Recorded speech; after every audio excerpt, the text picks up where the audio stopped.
Welcome, welcome one and welcome all.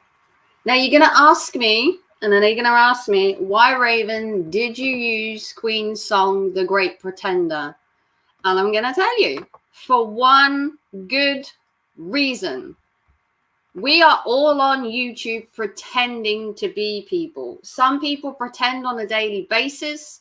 Some people live their life on YouTube as an entirely different person. And the whole premises of that song being The Great Pretender is literally just pretending to be somebody else. And that's what a lot of people do on YouTube. They come on YouTube with this grand idea of they're going to be this, that, and the other, and their true selves and everything. But they're not. Half the time, they're not being true to themselves. They're putting on a persona. They're putting on an act. You don't act like that in your real life, because if you did, no one would like you, let alone even talk to you. So if you want me to believe just for a second that that's the real fucking you, I just don't get it. I mean, are you a dick to your friends in real life? Would you really, do all this underhanded shit and just be horrible to people in your day-to-day life? Because I guarantee you, if you talk shit about somebody in real life, they're going to knock you out. I mean, some of the shit you do on YouTube, words in a chat, you're going to let that slide, really. Unless it, affects you, mentally and that. But you start talking about shit in real life to, a face-to-face person, I guarantee you shit your pants and you literally run away. No one, I mean, I'd like to think I'm the real me. There are people who have met me on YouTube in real life, and they will tell you I'm exactly the same person on YouTube than I am in real life. I'll tell you exactly that. I am 110% bona fide me. Whether it's on a live stream, in a chat, on a voice note, writing a message, I am 100% me. Always have been, always will be. I am cut and dry, the same person. But there are people on YouTube who have to come off differently. And I'll explain just before I bring anybody on. Basically, some people think they have to change who they are to fit in. And I've never been like that. In my case, you either like me or you don't. If you don't like me, tough shit. I would like to think that most of the people I have associated with on YouTube like me. But other people would say that either I rub them up the wrong way, I'm too opinionated, I'm not loyal, and blah, blah, blah. That's their personal opinion. But at the end of the day, I know who I am. I'm true to myself. I reflect my personality, my views, no matter who I talk to. I could talk to someone from Lycan Legion, someone from Shangy's crew, someone from J-Rom's neck of the woods, and I'm just me. I'm 100% me, and I've always been me. Thank you to Coach Eli for the $20 super chat saying I'm really proud of you and how you've turned things around, Raven. Well, thank you for that, Eli. 100% real, and if people don't like it, then they can hit the door. Exactly, Gemma. I've always stayed true to who I am, and I'm going to continue to. If you want to come up on the panel, Gemma, the link is in my Discord. If you want to come up.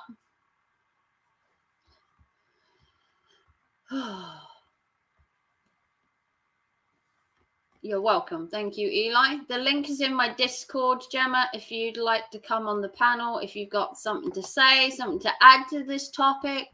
J-Rom, Anna, you're more than welcome. I love talking to Anna. I think she's really intelligent and really has an outlook. I think me and Anna are on the same wavelength behind the scenes when it comes to certain topics.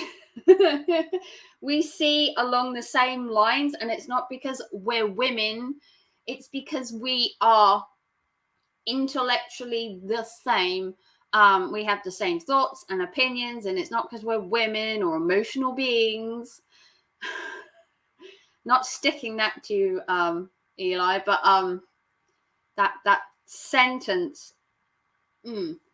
But the link is in my Discord for the moment. I don't want to share it like out quite yet, because, well, some people don't appreciate the fact that I'm still on YouTube. So, you know, let's see. Hey. I will try not to RJ it up, but I don't have very good service down here in Georgia. Oh, no, that's perfectly fine. Did you like my intro? Yeah, it's decidedly English. To be fair, no, in all honesty, I was watching the documentary to do with Queen, the actual band, before I came on. I was actually watching it, and one of his songs came up called The Great Pretender, and it just fitted to a T to the situation that's been going on YouTube, that no one, you know, everyone acts at some point, you know. Well, and yeah, of course. You know, it was, I guess you could say it was watching a tiny portion of RJ's streams over the last couple of days, where it just really makes you think that you never actually know anyone on YouTube. You know, one day you're one person, and then the next day, you know, you're an entirely different person. And Are you kidding me? I've seen it from stream to stream. It hasn't even been a whole, like, it's literally stream to stream. It gets, you know, 5 minutes of talking on a panel with someone, and the next minute they're in a chat just slagging you off quite clearly, you know. Right. 24 hours nowadays. It could be literally a stream of an hour, and suddenly they flipped. You know? Right. You know, I do want to mention, I don't feel like there's sides. Like, I hate that. Oh, there's this side and that side. There's no two sides. There's just a group of people that have decided to work together. Like, it's not two sides. Yeah, I don't like that. Like, I don't like that pick side shit. But, you know, something to do with the pretending thing is Mike Tyson actually has a good quote, and I don't remember it word for word, but effectively it says, social media has allowed too many people to get comfortable saying whatever they want when they can't get punched in the mouth. So, I mean, even Mike Tyson himself has said, people have just gotten too used to being able to say everything with no consequences. Yeah, you come on YouTube, you run your mouth, and you're like, but would you say that if the guy or the woman was standing right in front of you? Oh, I absolutely. Everything I've ever said, I'll be willing to say to somebody's face. And Anna can attest to this. As a matter of fact, she did a video. She was doing a video one time of some mountains over in Portland, just outside of Portland. And I went to take a picture for her her thumbnail, and I put my phone up to my window, and I guess at the same time there was another truck passing me, and for some reason, like, he slammed on the brakes, and I was like, that was weird, you know. I took my picture, and then I hear him on the radio. Oh, so you're going to report me to, we have CB radios to talk to each other, and he's like, oh, you're going to report me to my company for speeding? Is that what you're doing? You're going to record me speeding?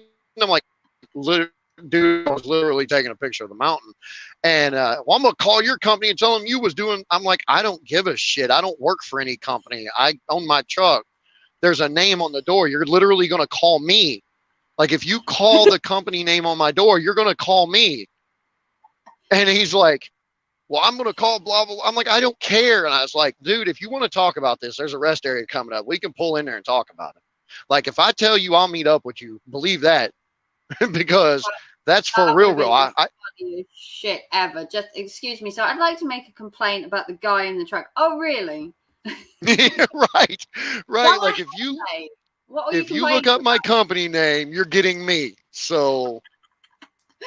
Oh, that would have been funny. I'd like to make a complaint about the driver in that truck. Oh, really? And what would you like to complain about? Well, I think he's a dick. Oh, really? That's nice. That's interesting. I'm right behind you. Let's pull in the rest area. Hey, you know, I'm just in that area. Maybe we could just meet up and discuss how my driver's a dick. Oh, yeah. Right. And to answer Anna, climb up the truck and go, okay, right, I'm here. So what's wrong with me then? What's the problem? Woo! Yeah. That's a YouTube video and a half. That would have definitely gone viral. Hey, do you guys have these things called, like, whenever you travel across your country, do you guys have like uh, produce checkpoints and shit? I wouldn't know. I Oh, don't okay. I don't know You all don't do that kind much of stuff. traveling. We No, have. no, not really. Oh, okay. I was only asking because, and I maybe Gemma knows she's done a little bit of traveling, but over here in the U.S., coming out of like Florida and Southern California and stuff, they have produce checkpoints where semi trucks have to pull in and they ask you what you're hauling. And if you're hauling like produce or livestock, then they inspect your paperwork and inspect your shit. It's kind of crazy. I just had to go through one. I'm gonna put a video up of my dash cam later of me driving through one so you guys can see what one looks like. Be pretty cool, I think. I don't know. Can someone share the link to Coach Eli? He's not Ah, in my Discord. Anna, if you want to deal with that, and then yes, to answer you, you can come up. She had asked me behind the scenes if I minded if she came up here, and I don't care. That's fine. But yeah, if you want to come up as well, Gemma. You know how littles are. They always ask permission. Oh. But no, I don't know. It's, I'd like to say that I wasn't surprised about RJ. I really wasn't. I think everyone on YouTube, acts differently around different people. Like, I don't know. He's a very interesting case. Well, I appreciate what he And, thinks he's trying to do, but he's not doing what he thinks he's trying to do.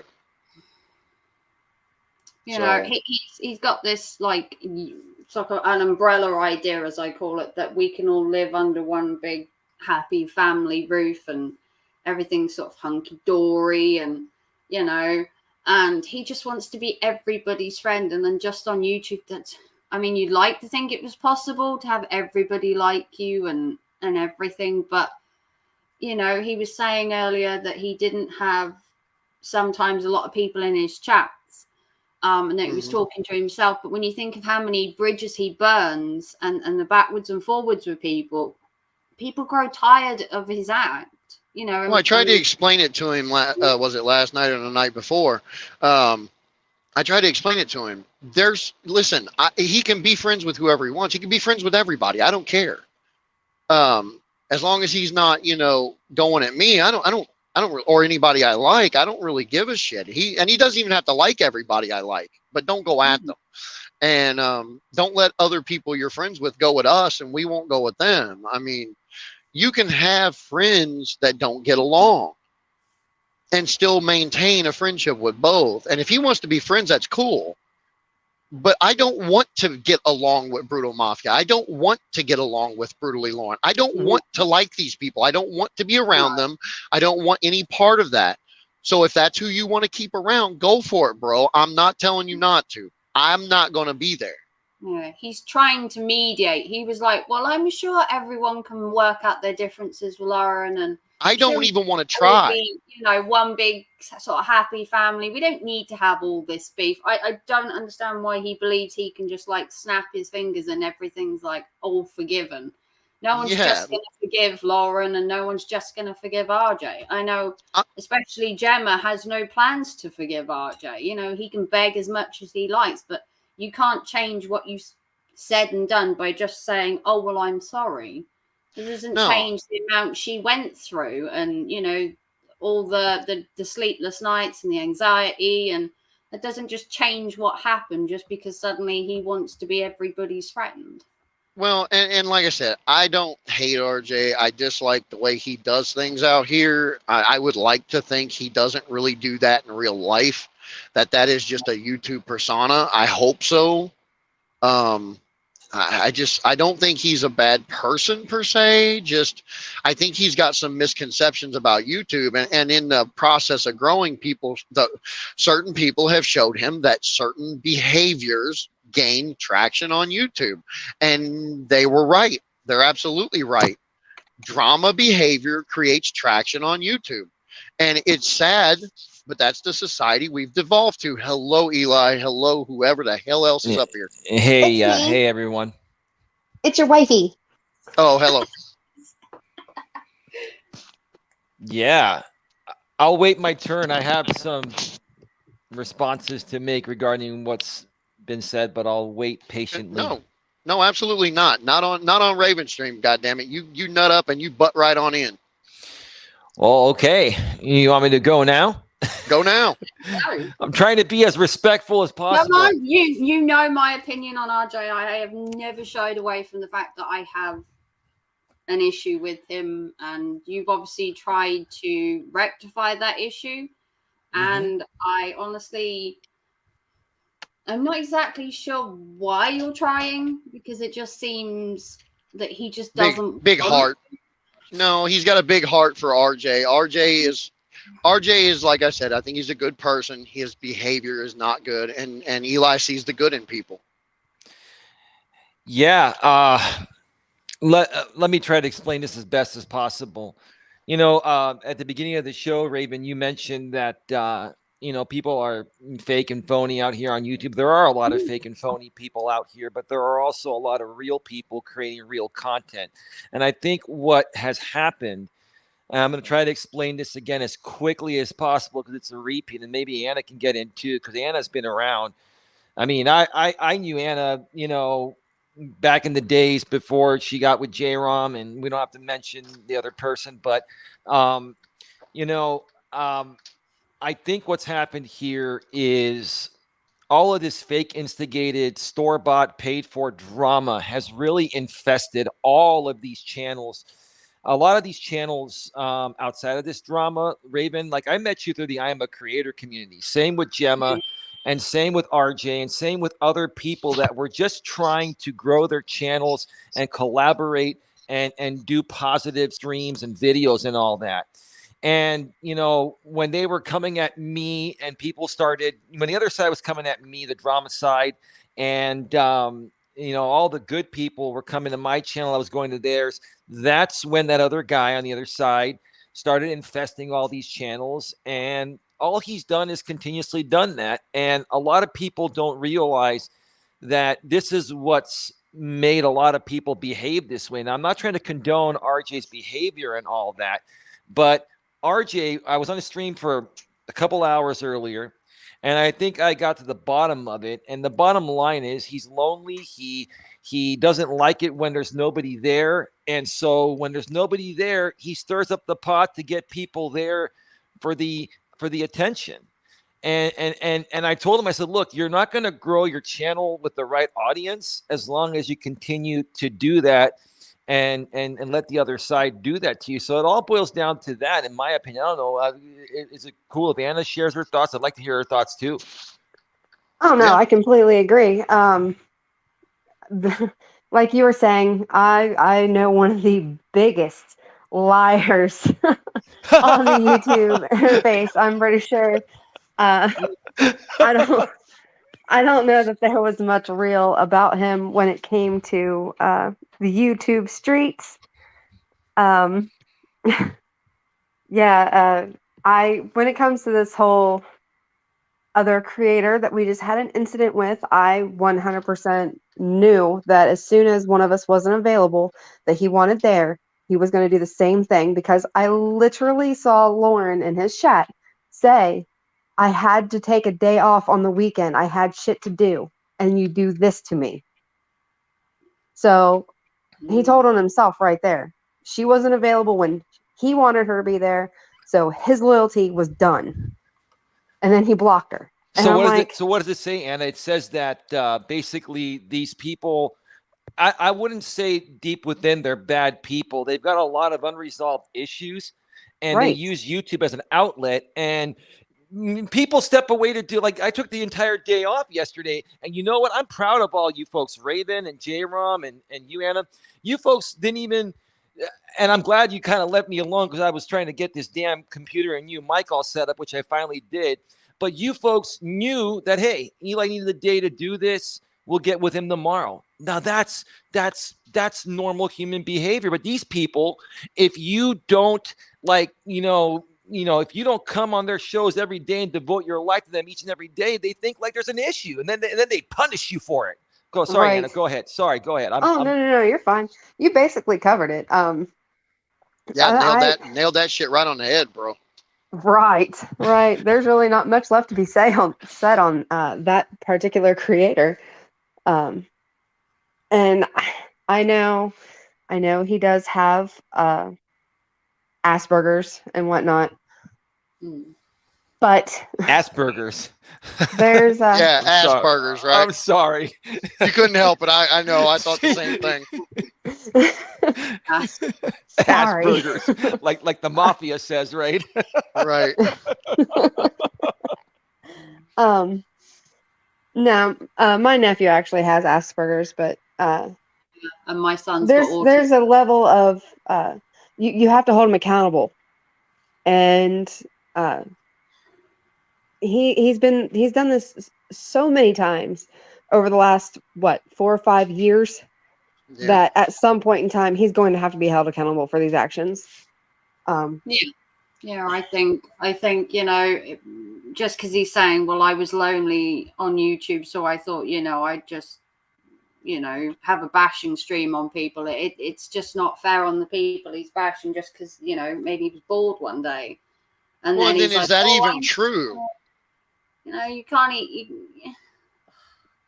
See, I'd like to really have some faith in RJ, but it's just the same thing, every couple of months he goes from Lauren, and then he'll try and get in with Lycan Legion, and he'll go backwards and forwards, and he just goes round and round. I mean, I don't like mentioning Lycan, but I was loyal to him for 5 whole years. I never even went to Eli's chat in that entire time. Right. And then you get RJ go, well, I'm loyal to Lauren, and now I'm loyal to Eli, and going backwards and forwards. And it's okay to do that, but it's just then how you say, well, all the stuff he says, and, can he really be pushed to say everything he's ever said and done? Right. Is that how he wants to be, Can he honestly say that everyone's made him do everything he's ever done and that none of it was off his own back? Yeah, and Raven, if I can ask you something, like, do you feel that that other group you were involved with, and you guys met that group through me? Obviously, the guy infested, my channel, and many other good people's channels. Like, do you feel that was like a cult-like environment? Like, did that show you like a different side of YouTube that you never wanted to be a part of, or didn't know existed? Or no, I was with Lycan Legion off my own back. That was always me. If I wanted to leave, I could have got up and left any time. As you saw, I literally turned around day and just left. And I've not done a live stream on him since. I've just left. Yeah, no. I don't. I under- his channel. I don't do anything now over there. I just don't care anymore. Just 100%. Yeah, no, I don't. I totally understand it, I totally respect you. I've always thought you were a great person, regardless, right? And I knew eventually everybody would see the true colors. But I'm just curious to know, because I'm trying to learn from as many people as possible that have experienced the same things I have. What type of value did you folks see being a part of that group? Hey, Raven, Eli, Anna. Hey, Hey, Gemma. Sorry you were backstage for so long, Gem. I can only bring 3 other people on. It's I okay. can't afford a more expensive StreamYard. they don't let you bring 6 on total? 4. I can't afford anything bigger. Unfortunately. Oh. No worries. Sorry. I'm very cheap. I don't use StreamYards very often, to be honest, do I? Don't even we can help with that, Raven. We'll talk behind the scenes, because RJ has been offered that so many times. We might as well give it to somebody that actually would appreciate it. But sorry, go ahead. But yeah, I forgot what I was saying. But yeah, no. I don't believe it. I mean, I don't believe it's a cult. I was there generally of my own free will. And the minute I had a problem, as you can see, I left. Just left overnight. That was it. Gone. I don't know. I went there. I Anyone personally went there because I was friends with Gloria, and she was over there. So after I left Jackass, that's just where I ended up. I mean, it wasn't because, oh, that's his enemy. It had nothing to do with that. It's just, a safe spot to go and chat with the people that I'd grown a connection with when I was doing my gaming streams and stuff while I was still with my ex. Yeah. So. Yeah, and so that's the value you got out of it, but you kind of had an idea of what was happening because you experienced the same thing with your ex. Basically, the younger guy, I don't want to mention his name, he learned all that from your ex. He basically copycatted your ex's MO of YouTube fake instigated drama, and they both have the same sponsor paying them to do that. But anyway. Yeah. Right? Yeah. So everyone's quiet all of a sudden. I was texting Josh. I was letting him know that if he wanted to come back up, because I know he's driving, so it's not so easy for him to chat in the chat. So I was letting him know if he wanted to come back up, I would be glad to hop off so he could have my spot. Sorry. It's all right. I was So just what do you- listening to the discussion. So what's your opinion, Gemma, on RJ? Now that you've experienced the last 48 hours.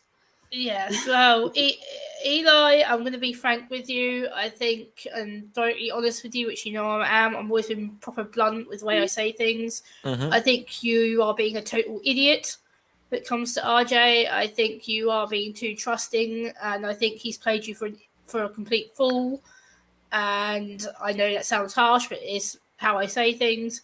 Mhm. RJ is not worth the time of day. I would not ever speak to that guy again. He's just not a nice guy, and to be honest, he's playing you against the other people, and he's going to go back and forth like he always does.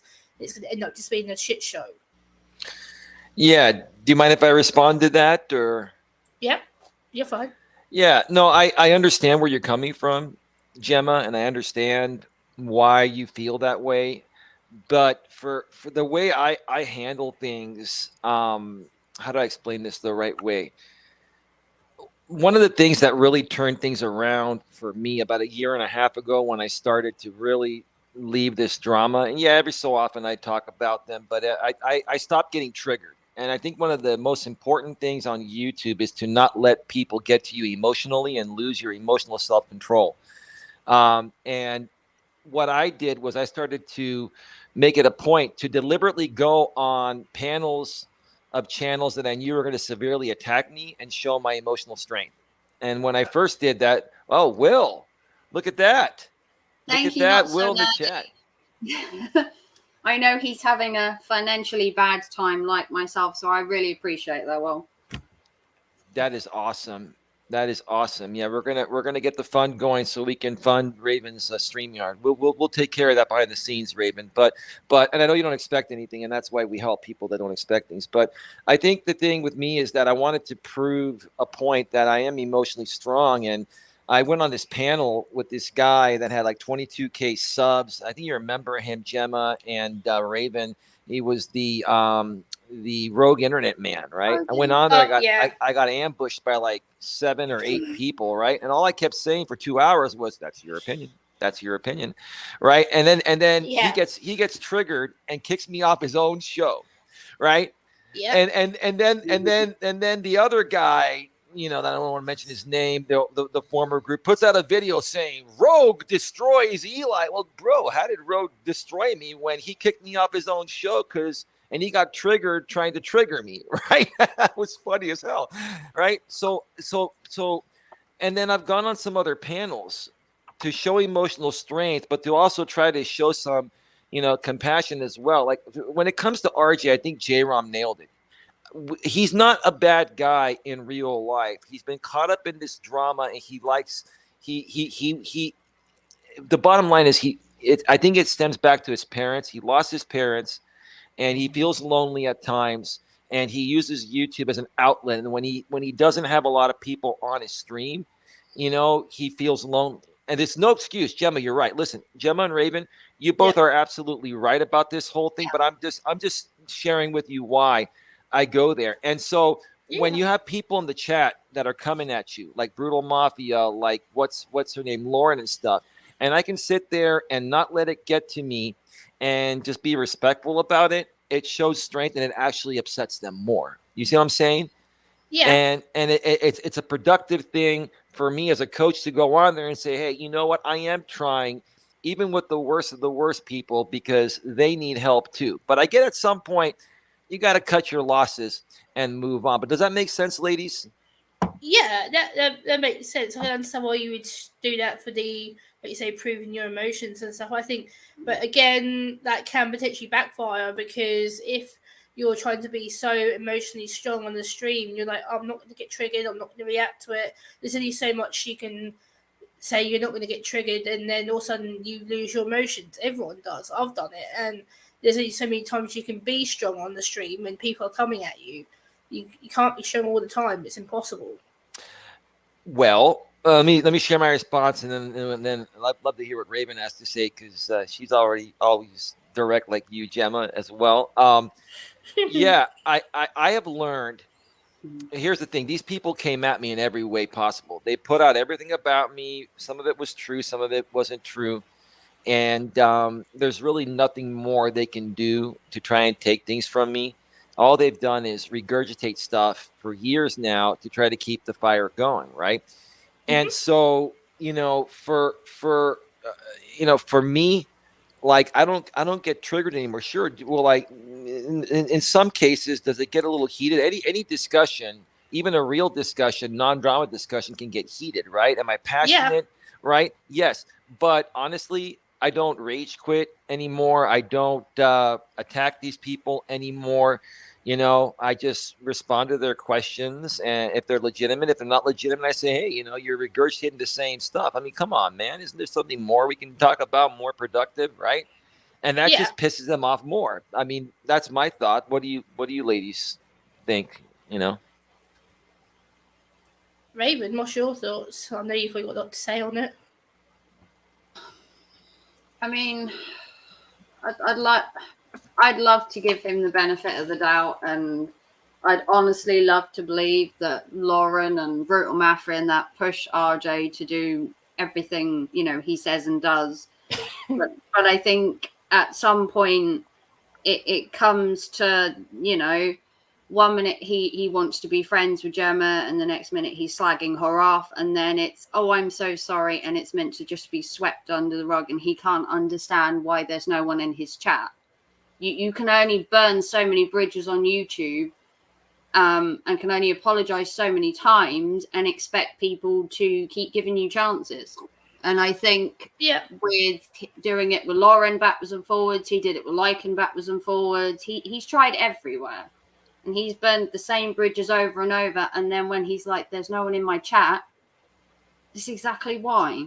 I think he's burned too many bridges, and I don't think just apologizing makes up for it. I don't think people just forget things like that. Yeah, and Raven, it's not that I agree with you. It's not that I'm not even giving him the benefit of the doubt. It's beyond that. I think it's what J-Rom said. Behind the scenes and outside of YouTube, he's not a bad person, but it doesn't excuse his behavior on YouTube. And again, I'm not giving the benefit of the doubt. I'm not going to be, working closely with him. Occasionally, if I pop on a stream or he pops on one of mine, as long as it's respectful and all that, that's fine. But I'm not going to get involved in any of the drama streams or anything like that. Now, as far as his audience, he unbanned everyone, and he removed all the mod wrenches. And here's the funny thing, like I was saying on his show earlier, it's funny to me this time around, and Raven, you saw it, and so did you, Gemma. I had a mod wrench. I never used it one time. I didn't even delete or time out anyone, right? RJ came to me on his own free will, invited me on his show, moderated me. I didn't even ask him for anything, right? And then when he told me to ban people, I didn't ban anyone and said, dude, it's your channel. You ban them. He banned all these people, including Lauren. And then the stream that we did on my channel, the other night, right? The 4-hour stream, right? I'm like, I asked him a simple question. I'm like, dude, I can help you with StreamYard, $25 a month. We can help you get a microphone. We got people that are willing to help you. And he froze like a deer in headlights, right? And at that point, I was like, okay, he has an emotional attachment to Lauren Yeah. and he doesn't want to let it go, because if he accepts money from myself or anyone else that's willing to help him, it's basically throwing it in Lauren's face that, oh, I don't need you anymore. And that's not the case. Then I said at the end of my show, watch, tomorrow it'll be back. Right now, I took the day off yesterday working on some things, and I come back today and he's going crazy. I go in the chat, my mod wrench is gone. And I'm like, everything happened the way everyone, including myself, said it was going to happen at the end of my stream the other night. So, it was unprovoked. I didn't do a thing, and he still handled it the same way. Back in the days, remember, I would ban all these people, including you guys, right? Remember those days? Like, Oh yeah. You remember that? Okay, so I was testing to see how is he going to handle this when I do everything right? When I don't do anything at all. And he handled it the same exact way.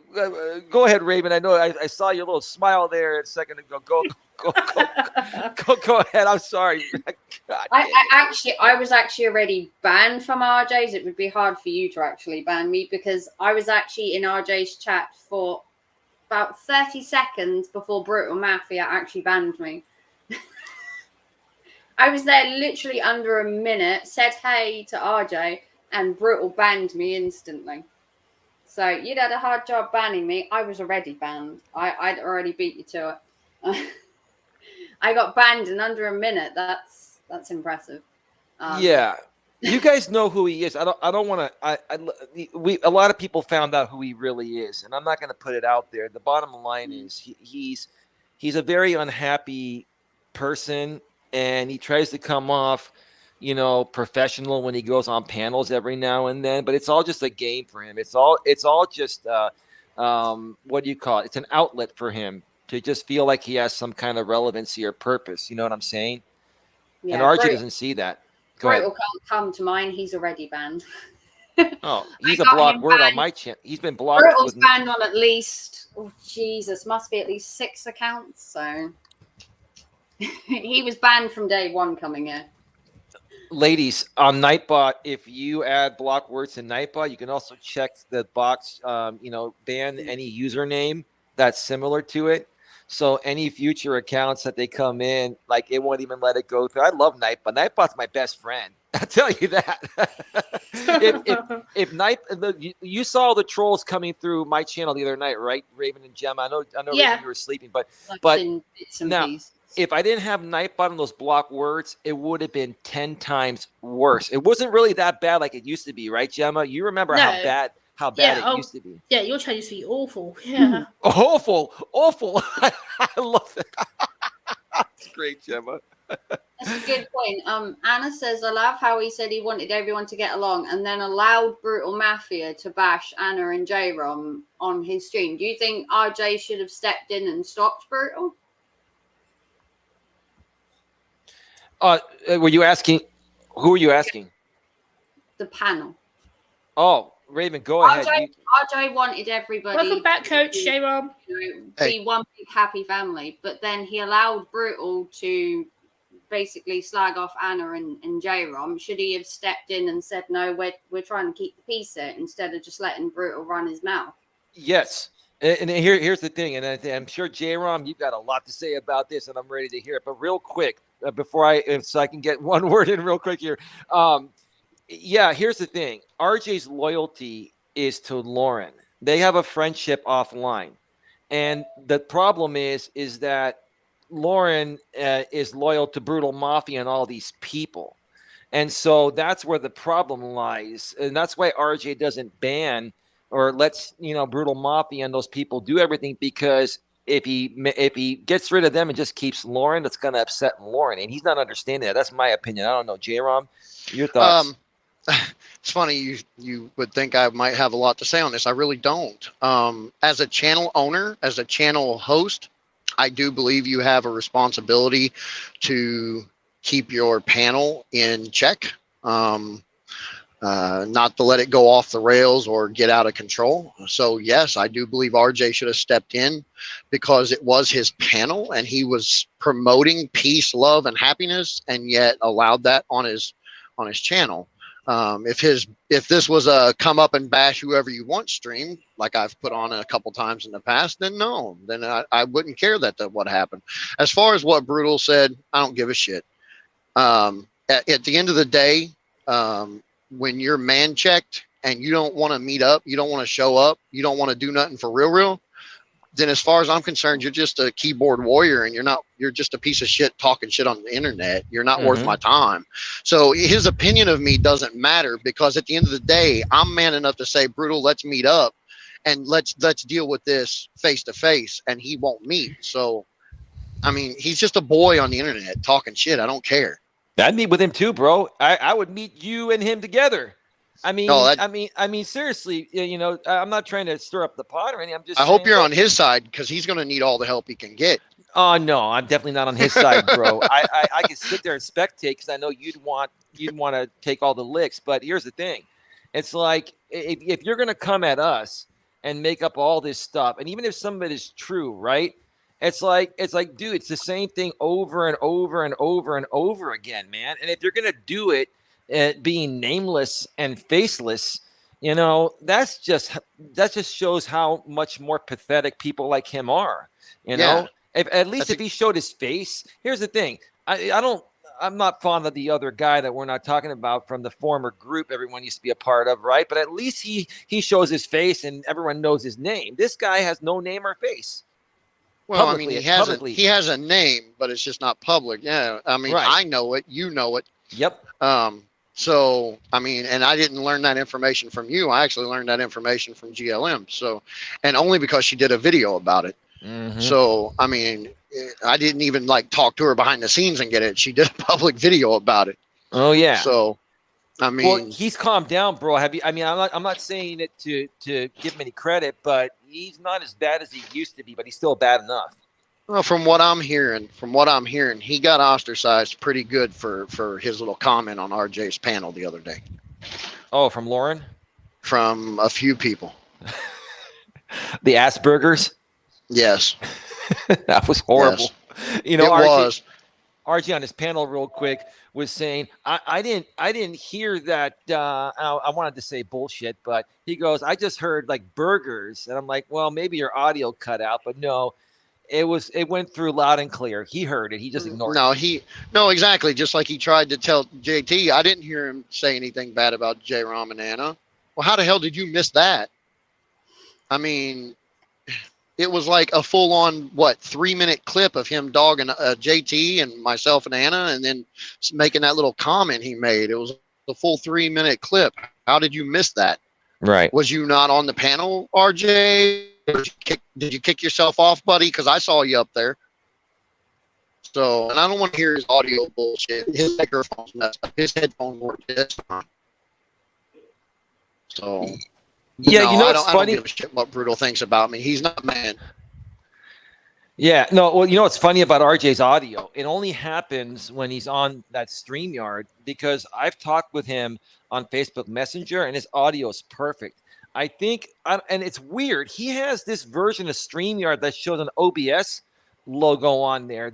I think there's something wrong with the version of StreamYard he's using that I don't know. I don't know how he does it. Do you notice when he's on panel, he's got like this logo on there that's the Open Broadcast Software logo, and it has like this like video turned off symbol on there. It's not the typical version that we all use, so that could be the issue. Maybe it's the one that Lauren gave him. I don't know.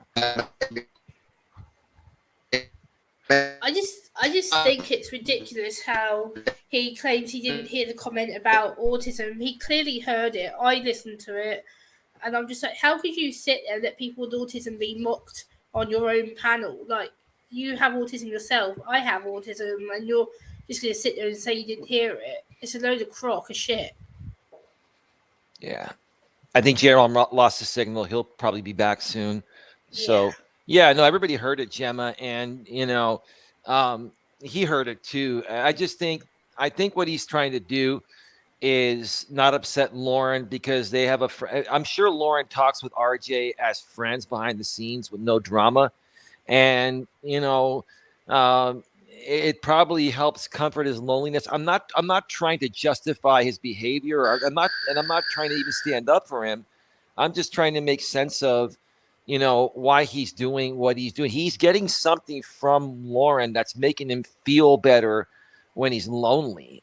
Well, and that's You know? good. It's good that he's getting what he needs to feel better about life. Like, I don't care where he gets it from as long as he's getting the attention and the stuff he needs. But he's not going to get any more of my attention. That's all Right. I really want to say about RJ and that situation. I think continuously talking about him gives him that attention. Mhm. And I'm not going to give it to him anymore. He can find his attention elsewhere. It's a good point. Yeah, that's So- why I made my point pretty clear on the Eli stream the other night. I am beyond done with the guy. I want nothing more to do with him. He's caused me massive offence, and then denies it. And then when I challenge him, he does all this stupid sorry apology bullshit. If he was sorry, he wouldn't have called me names and done videos on me and let people bash me.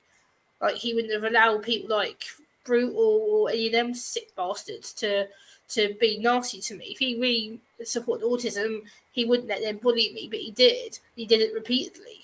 And that's So- definitely not example of being friends with everybody either, because real friends that have friends that don't get along say, listen, I get it. You don't like them. I don't want to hear it, because Yeah. they are still my friend. Yeah, and he didn't. He let me be trashed badly, even on Eli's panel. Me getting called retarded and other stuff. Like, if he was my friend, he would have said, "Hey, like, watch your mouth." But at least he Yeah. would have defended me, where he didn't. Yeah, but to be fair, Gemma, the people that started calling you the R word, I'll just say that to be nice, was the mid-30s guy and the early 40s guy. And I remember, and here's the thing, I'm not going to whip this stuff out, but there are videos. I remember you were on a panel, Gemma, and you felt so uncomfortable the way that, that guy with the raspy voice. Yeah, I have that on one of my archives, and it'll never see the light of day again, Gemma. But I felt so bad for you, and I wanted to do something. But at that point, those people had turned you and everyone else against me for in the same ways they still do it to this day, right? yeah. The incredible amount of manipulation and cringy, crazy, stupid shit that especially those two creators have done to put us all in this position today. Yeah. Wow. Oh God. Unlike anything I've ever seen anywhere in life, online or offline. Yeah. It's manipulation is very hard for a lot of people, especially people with disabilities. That's the problem. We get twisted into things, or we get misled about things, and then people are like, "What the fuck are you doing?" But at the same time, you don't really realize how thick you are into it until you get kind of pulled aside in a private call or into a private hangout or whatever, and it's like, wow, I've actually messed up proper bad. And like, now I'm out of it. I don't have to put up any of it, and I can get back to my content again. That's what I'm about. I'm not about drama. I never have been, never want to. And I will say that Jim and I had a private conversation after she left all Yeah. that behind, and the words that come out of her mouth were the exact same words I said, and it was absolutely a beautiful thing. Now that I'm not part of that, I feel so much more free. Like, I think she said, I actually went out and did something with my friends until 10 o'clock. Yeah. So it's like, Wow. because, well, I mean, when you got a stream going at 8, you try to rush home to be there for your friend, and it's like, because if you're not, then you're questioned. Oh, where's Jim at? Where's J Rum at? Why weren't you at my stream? What's going on? And it's like, now that I'm not part of that shit, it's like, one, I sleep better at night. I don't sleep much hell yeah. longer, but I sleep better. Yeah. I got more free time to hang out with other people that do give a shit about me and want to chat, or even with you guys, doing positive stuff. Yeah, J-Rom, or, do stupid things once again, like I did, calling in from the Chili's parking lot with my girlfriend at the time. That was, I still have to say, that was probably one of the most pathetic things I ever did. Like, that was complete fucking, just the worst behavior ever. And to put the person I was dating through that at that point, like, that you get really hooked on this stuff. You get really, really sucked in. That's what you're saying, right, J-Ron? Yeah, and you don't even know it. Like, you just don't even realize it. It's like you're just hanging out with people that make you laugh and being silly, and then the next thing you know, that's all you're doing. All day, every day. All day, every day. And then you look around and you wonder why you're sitting alone. And then you wonder why your channel's not really growing with your actual message, because YouTube Hey, thinks Rabbit. that you're related to their channels, right? Go ahead. Yeah, and even if you're not a creator, you know, like you look around and you realize, one, you're sitting alone because the other person in your life, if there is one, doesn't want to deal with that, so they're off doing their thing. And then you got to look yourself in the mirror. And if you can look yourself in the mirror after some of the shit that's said over there, if those people saying that shit anywhere over there, or any of this drama shit, the hate, if you can look yourself in the mirror and like what you see, you better go get some counseling. You need help. Well, let me ask a question to the panel, if that's okay with you, Raven. It's your Mhm. channel. It's an interesting one. Do you feel those two creators that have stirred this up, the ones that are being sponsored by the sponsor, let's just say that, Mhm. do you feel that those guys in real life are different and are better people, and they're just acting completely to gain traction and relevancy? Or do you think that, you know, they're the same way in real life to a certain extent, or even exactly the same? Like, what do you guys think, you know, going around the panel? Well, I have a bit of an unfair vantage point here, because of Anna being with the one. Mm-hmm. No, like he acts Billy Badass on YouTube. He is not a Billy Badass. There was more times than not he was supposed to meet up and then was like, nah, I ain't got time for that. Or And he was found some other. he was a BFP when it came time to Right. meet up. Yeah. Right, exactly. More than one person showed up in his area. Riley showed up. Jamie was there, just supposed to meet him for a beer, and he didn't show up because he was afraid somebody might see him with, you know, or see Anna. I went to his hometown. He wouldn't meet up. So, I mean, or to where he was allegedly staying at the time. He said he was staying. I mean, so, I mean, like, and then I went even further. I don't know if you saw that whole fiasco, but I went to the town he said he was living in. Mm-hmm. And then he was like, oh, no, I moved to another town. So the next day when we left there, I went to that town. I went 300 miles out of my way to go to his town.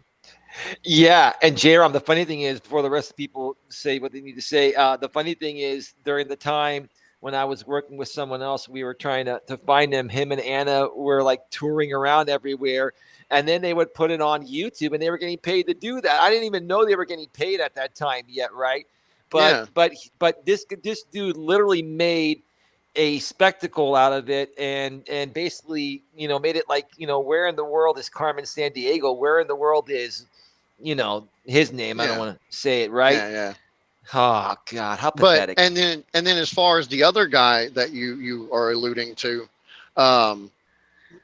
like, no, I honestly believe he is exactly who he acts like online. And the only reason I have that base opinion is because look at all the females that have been in and out of his life coming out and telling us he's exactly like he is online. You know, he's the same narcissistic person in reality that he is online. So, I mean, as far as the younger one, no, I think he's exactly who he says he is. Yeah, and he really is spoiled and entitled. I don't say that to attack him or be rude. The bottom line is his upbringing. We don't have to get into that. Well, he's a millennial. I mean, it's a millennial mindset. I mean, it's a standard millennial mindset. And again, I got Anna. She's a millennial. She doesn't have that same entitlement, that same value, but she was raised in the country and by an older, you know, family and in West Virginia, you know, so it's a different upbringing there. It's a different mindset there. But a lot of millennials, and there are others I'm sure I can point out as examples that don't have the millennial mindset. But for the most part, speaking generally, that is the millennial mindset. That is the real millennial mindset. To them, a fight is going back and forth at each other with words online. Mm-hmm. Whereas when you and I were younger, if you had a problem with somebody at school, you didn't stand there yelling at them. You guys went out back of the school in the playground behind the monkey bars and you threw some hands. Yeah. And we hashed it out. Yeah. Right. And like, that is legitimately the millennial fucking mindset. This is my way of fighting. I'm going to yell at you online. What? It's the digital world. The digital world has, changed things, starting with the millennials. I mean, yeah, the digital world had come out when you and I were younger, J-Ron, but it wasn't as sophisticated as it is today to be able to do this stuff. Is that what you're God, saying no. there? God, no. You had to dial a rotary phone and then stick that phone on another box the size of the phone that was the modem, and then Right. you take you 30 minutes to get through, and God forbid your mom pick up the other line. And you disconnect. Yeah, and you disconnect, because then you was going to wait another 30 minutes to go on there, and it was strictly just forums. That's it. It was message forums. Right, right.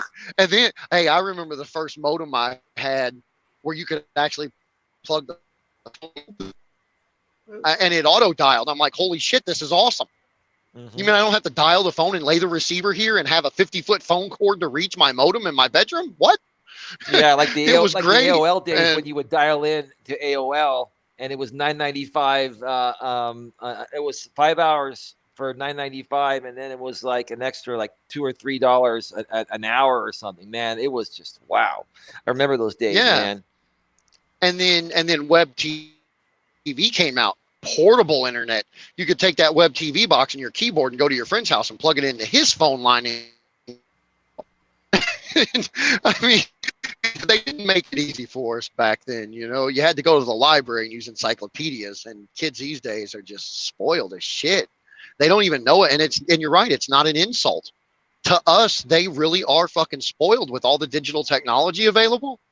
Oh my Mhm. God, do you know how much better my grades in school would have been? How better my education would have been? How much more intelligent I would be now than what I am Mhm. if I'd have had Google at the palm of my hands? Oh yeah, Google and And they YouTube squander with all it the on what? information. Right, right. They squander it on talking shit online. I think Like, I think we also Like- have to be careful when we label oh God, get my words out. Millennials? millennial? There we go. Thank you, That's Eli. funny. Thank you, Eli. That, yeah, millennials. Like, there's a difference. Like, not all millennials act the same or are the same. Like, yes, I'm a millennial, but I don't act like people like being jackasses. Like, I'm very real. What you see is what you get. I'm the same as I am online as I am off. There I are don't exceptions to change. every rule, is what you're saying, and I agree. Yeah. Yeah. No, that's absolutely true. And again, it goes back to demographics, upbringing, your family values, your core values, because let's be honest, man, demographics do matter in behavior. People in West Virginia don't act like people in Indiana, and we don't act like people in California. I mean, and then when you get down south, you got a whole nother subculture down there, you know, and different races mixed in together down there. So behavior is going to be based on the nurture side of things, not the nature. Yes, we all have our certain natures, but nurture matters, and that's going to be different. Like in England, or where Gemma is, forgot the town, but where Gemma is, they bring their kids up a little different than we do here in the States. And even within the same country, like if you go to say North Korea versus South Korea, it's a whole different upbringing, and they touch each other. Like it's that country touches each other. So it's going to be different everywhere. And so, yes, Gemma's right. Millennials, you can't just block based millennials, but at the same time, yeah, you kind of can. When it comes to be like certain behaviors, yes, you can. You can block based millennials. Yeah, like you said, Yeah. it depends on the way that you're raised. Like for me, I'm more of a daddy's girl than I am a mommy's girl. So for me, I've always been raised to respect people the way that I'm treated, say please and thank you when I go places. I've always been raised to be polite and respectful wherever I go. Whereas I'm more attached to my dad. I'm very much in a good relationship with my dad, a very good, strong relationship. Whereas me and my mum, we're very cold. We don't really get on. We're very two different people. Like my mum's very emotionless. She doesn't really say things like "well done," "proud of you," like any of that stuff. Whereas I get all that from my dad. So I've always been more of a daddy's girl than mum's girl. But I get on with my mum as a civil relationship. We get on and we talk, but we're not in a like a I guess You're not an affectionate- friends. Yeah. Like whereas me and my dad, Yeah, like, you're not- I'd rather go to the pub with my dad and have a drink with my dad than my mum would never ever take me out to a pub. That's with my dad. I'm like, yeah, let's go. You're Well, saying and that goes it's back manly to- shit, right, J-Rom? It's manly shit. Yeah. Yeah, well, no, not necessarily. I'm kidding. Because, I'm kidding. Go ahead. Well, no, you are typically correct. Like my oldest daughters, I raised them quite a few years of their young life and their teenage life as a single dad. So, I mean, thank God for YouTube teaching me how to do hair and paint toenails, because I didn't know how to teach them that shit. I mean, I didn't grow up doing that, you know. I didn't know how to do it. And I mean, the first time I had to go to buy them feminine product, so thank God for the little lady there that helped me out because I didn't know what to get.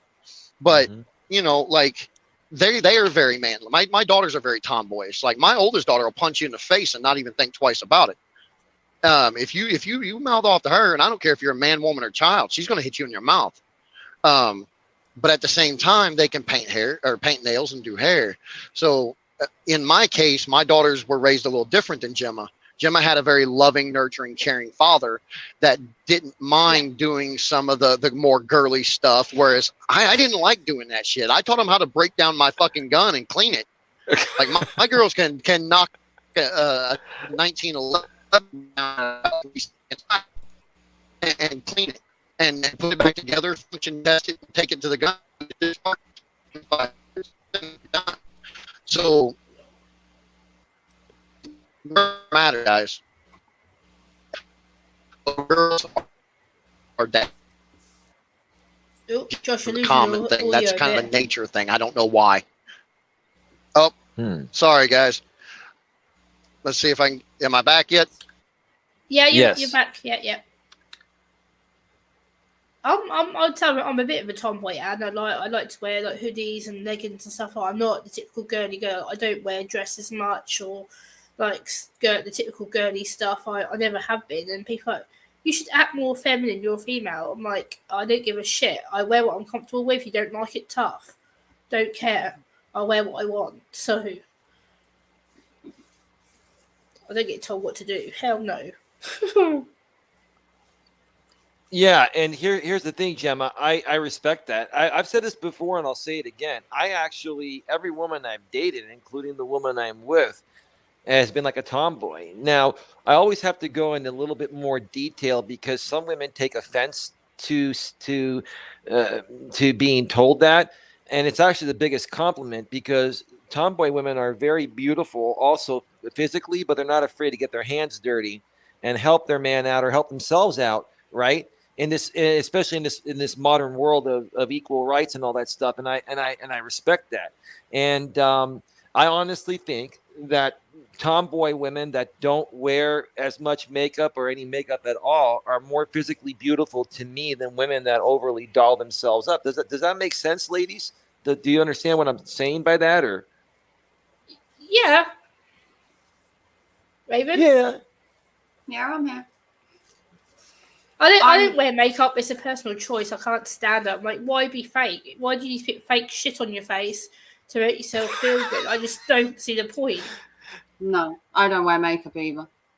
It's just gross. Ugh.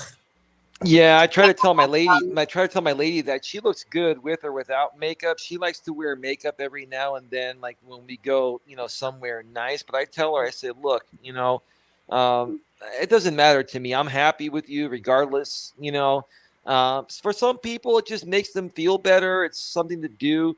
But I respect the tomboyish type of woman because a tomboyish type of woman to me comes off less entitled and just really laid back, and someone that's not afraid to do anything, even if it's something that in the past women wouldn't do. And I respect women that are not afraid to get their hands dirty. And both of you, Raven and Gemma, you both are definitely not afraid to get your hands dirty from what I've seen. Hell no. I'll jump in and get my hands dirty when I need to. And if I need to confront someone or if I need to do something on YouTube, you better believe I will do it because I'm not going to be told I can't. That means I have to call someone out for their bullshit. Then I'll call someone out for their bullshit. I don't give a shit. Don't care. I love that. Yeah. Gemma, when you used to come on my channel, my former channel, yeah. You and I'm not saying you weren't being yourself. You were, but you didn't swear as much. Like you've really grown some balls out here on YouTube, Gemma. I have to say, like I've had to over the years, Eli. You've seen the amount of the crap I've been through on this goddamn platform. Oh yeah, yes, I've taught Gemma well. Yeah, you taught Gemma well. I've taught Gemma well to have an incredibly thick skin on here. Yes, you have. Someone says something about you, like, "Oh, go fuck yourself." I don't care. It's literally my attitude. You know, I've had quite a few people on here make videos on me over the years. Yep, so have Shangy's I. done one, GLM done one, I've had Jamie numerous videos did on one. me. And you know what? Honestly, they're still all up. I didn't flag any of them. GLM's is still up. Shangy's video of me is still up. And you know why? Because I really couldn't give two shits. Make a video. Right. I honestly don't care. You know, I you're had a numerous friend. videos. I even had 2 channels created about me. Yeah. Okay. Now we're boasting. I've had 4 videos. But you know, it's up to them, innit? You know, I haven't got time for shit like that. I have a life. I work. Or make a 10, 15-minute video, or in their case, dedicate an entire stream to me. You're not doing me any harm. If anything, my channel's been growing since they've slagged me off. So go ahead. You know, there's no such thing as bad promotion in my case. You know, what more could they throw at me? You hit the nail on the head, Raven. If I can just jump in for a second, that is exactly why I even went on RJ's show today. Not completely, but partially, right? Because if I go there and I'm humble and civil, right, and not get triggered, right, I'm 1 or 2 or 3 people that are not necessarily RJ or Lawrence supporters. They might just be passing by. They might see me and come over to my channel, and then they can come to your channel. They're going to be good people. And you're right. It's every opportunity. I've told people, because I used to do this in person, in real life, is a networking opportunity. Does that make sense? Yeah, I just didn't see. You know, they wanted to make an entire stream. I just honestly couldn't be asked with it. What's the point of flagging them? It doesn't prove anything. It just proves by putting that video out and it's just full of shit, just how dumb they really are. Hey, Yeah. California. You know, you can spin a narrative however you want. The only person that really cares about that narrative is me. No one on YouTube is really going to give a shit about any drama that's on here. You know, you can say whatever you like. It's water off a duck's back in my case.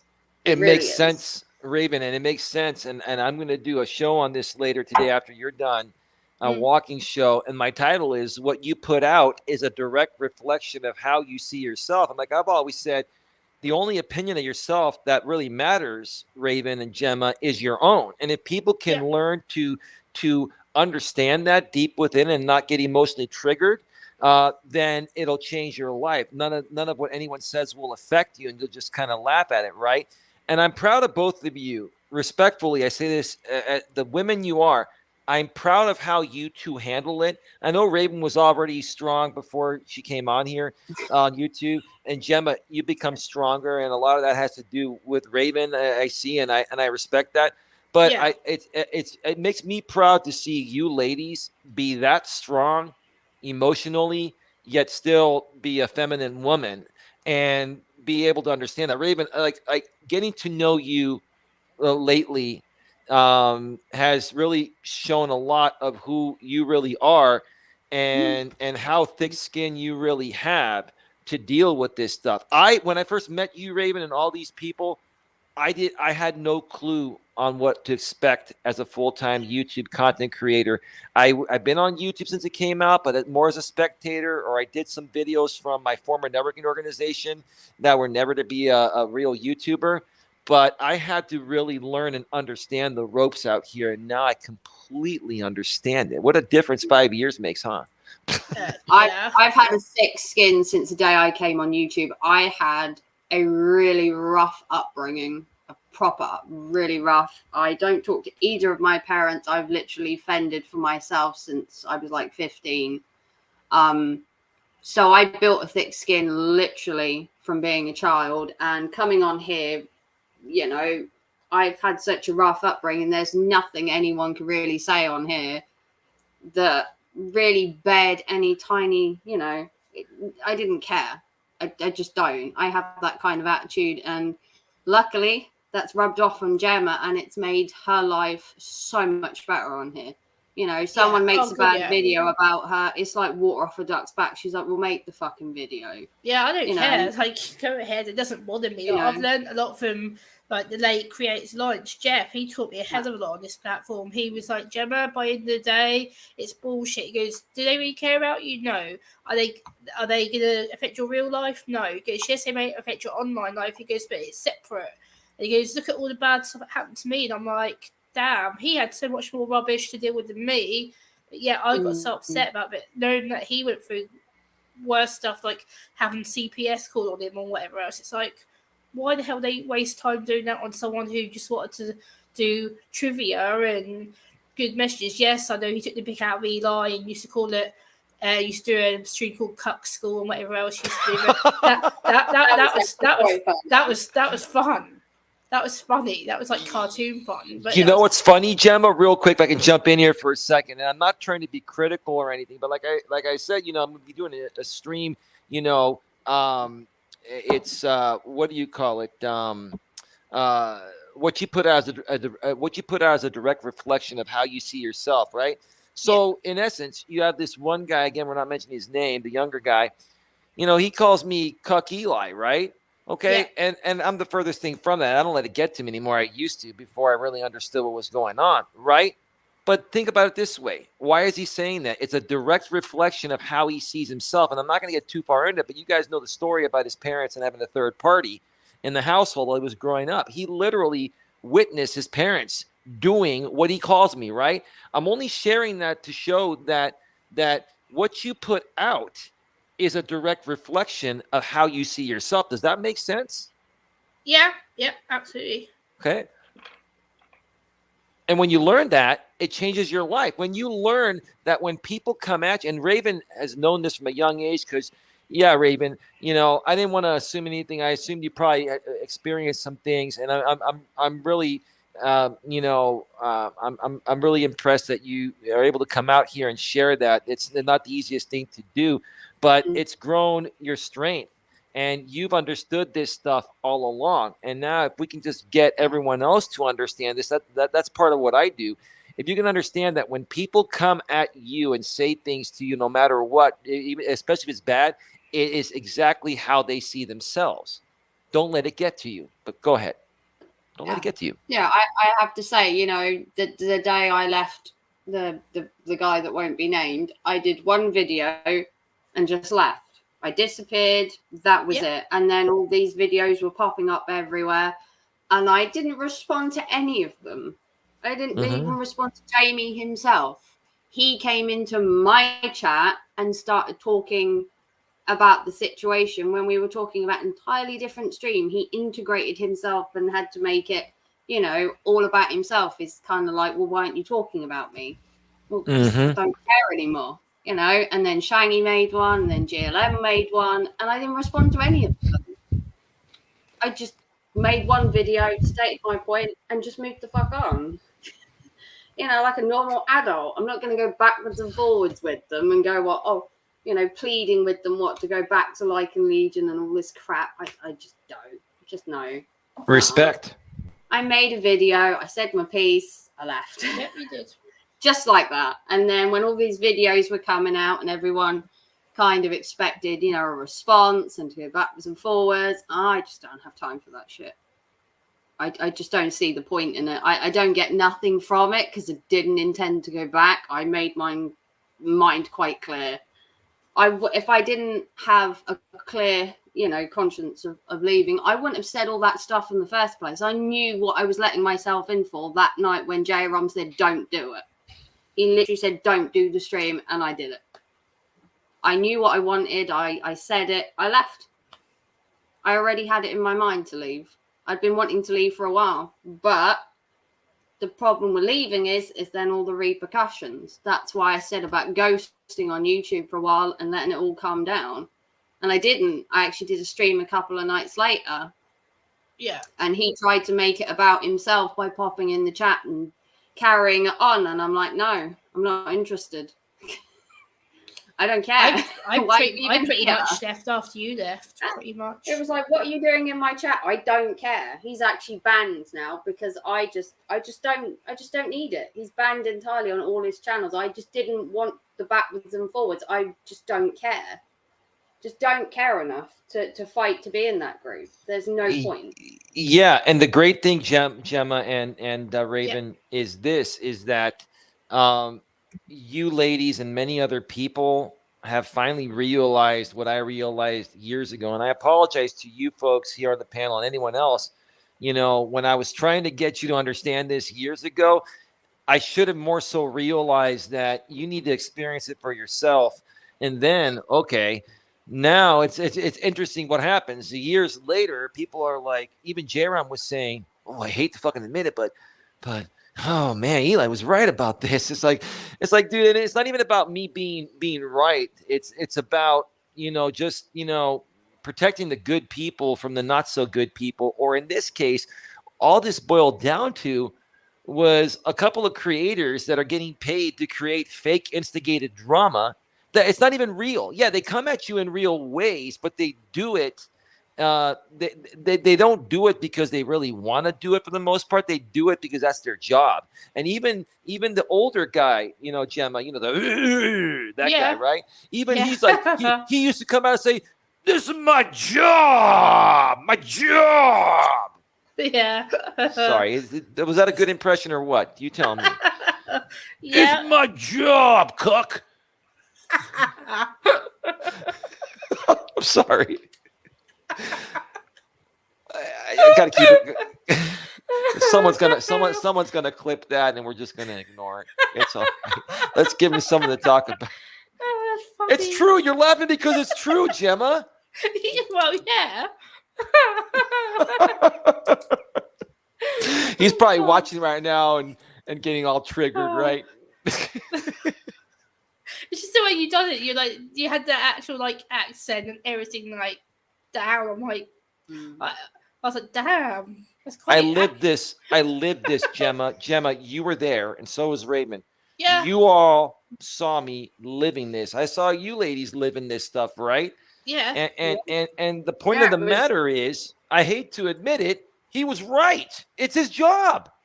And if people understand that he's getting paid to do this, then they'll be like, okay, this is fake instigated crap. Yeah, it's not working for me anymore. I'm going to hightail on out of here, right? But the problem is once you leave, then they continue to make fake instigated content on you and try to suck you back in. That's because that's their job. But go ahead. Sorry. Sorry for my tangent. No, it was actually your fault. I'm going to hold you accountable for this, that I actually met JB and I met Jamie. It was actually you. It was actually Eli who I met Creator Stream, and I went to Eli's one day and was watching his stream, and Jamie wasn't there that day. And then Eli came to my stream, and he brought Jamie with him. He brought Joe Buddy with him, and a couple of other people, and they were having a fight in my chat. Oh, I didn't bring him there, Raven. They followed me there. You got to understand, these people stalked me, but go ahead. Yeah, they came to mine too. Yeah. They came to my chat, and they were having a fight in my chat, and I'm like, look, boy, you need to fucking stop it. Take this shit elsewhere. And I actually had to go at both him and Jamie, saying, look, just fucking pack it in. The pair of you, you're adults. Like, stop it. Right. I said, you're not going to come to my chat and start talking shit in there. So you want beefs? Fuck off. And I told them both. Get out of my chat. Raven, I was there. I was, and I think you know this now after everything that's happened, but I was there legitimately initially. But how would you know that? How would you know that I didn't bring these guys there to destroy your show, right? But I would went absolutely to shit that show, and I was like, look, you two need to just fuck off. Just leave. And it just got worse and worse as the evening went on. So I ended up getting banned from Eli's twice. That's something that I ended up getting banned once. Everybody's been banned on my channel, ladies. Come on now. Don't try to make it a special occasion here. Come on. He even did a stream dedicated to banning me, which the thing is, I didn't even realize why I got banned. Like, I think I said something about leaving Jeff alone, and all of a sudden it's like, you're banned, Gemma. I'm like, what the fuck? I was banned. Leave Jeff alone or something in his chat. I'm like, what? I was banned because I went to JB Gunner's live stream and I went to Jamie's, and at that point Eli was having so much beef with them, and I was literally just going there to like listening. and I did say some shit, but then again, I'd say it to Eli right now. It wouldn't make a difference. I say shit, like I did with RJ. I put it in the Discord and I said exactly how I felt. I don't shy away from it. I thought Eli was being a dick back then. I went in JB's stream and I said I thought he was being a dick, It's exactly how I thought, I'm not going to lie. Yeah, but see, they were getting paid and they're still getting paid to create that drama. And see, for me, I didn't realize that initially, right? And it was profitable for them to stir up the pot in any way, but it hurt me. I mean, at some point you have to have seen that no one's going to dedicate that amount of time, either Jamie or JB, to make that amount of content about somebody they just can't stand for free. you know, it was, you have to say at some point that no one's going to dedicate, so many hours out of their day every single day just to stream about someone they can't stand. It had to be obvious that there was something more going on, and obviously, if they're being paid to do it, then I suppose that's their choice. They're getting paid a lot to do it, and they were also getting a lot of donations the more they could trigger me. Well, I was restreaming you for free and getting donations. I wasn't worried about you. You know why, Raven? Because I knew I always the people on the I am a creator side, I didn't care if they restream me or anything like that. It didn't matter to me. What I was more concerned about was those two guys that were highly profiting off of my content and me getting triggered. And half the battle was, learning to not get triggered. I stopped doing that, and that did get them to stop a bit. But they still, even to this day, they still use my content, and I don't care. Their audience will eventually get bored of it, and it's not going to work anymore. So yeah, the way to handle it is like you said it. Don't flag them. Don't worry about it. Let them do what they're going to do. Because I did restream you, and to be fair, it was only after I caught COVID I started, because I was bored. But when I did the restreams, and Gemma will tell you this, I actually did give criticism and feedback, and I didn't just sit there like Paul, and just let the stream run. I was actually on screen for most of it, and when you were saying stuff, I'm like, Eli, that's such a dumb thing to say, and I actually give a commentary on it, because at that point in time, I was actually banned. I've been told numerous times I was banned from yours, and you've told me yourself on numerous things. So I was restreaming to give my opinion because I was banned. And I obviously couldn't go running and say, Eli, could you just unban me so I can talk in there? Because obviously, some people wouldn't appreciated me being there. It would have been, you'll have to choose sides, and I don't do that shit. Here's the thing. I agree with you, Raven. It's not that I've never, ever wanted to make people choose sides. And that's the way I am. And I know that's the way you ladies are. But when it comes to these two creators with the fake instigated content that they're paid for, like, the bottom line is with only those two creators, people have to choose sides, because it's a night and day difference of any other YouTube groups. I've never seen any two creators. I know there are other creators that do drama, but nothing like I've seen these two guys do that are getting paid to do it, right? And so, again, I've never ever wanted to even force people to choose sides, even with them. But with them, there's no other choice. And here's the thing: if you guys tried to be a part of my channel, like you said, Raven, they get on you and they're like, "Why are you going in Eli's chat?" Right? I mean, that's what they would do. Yeah.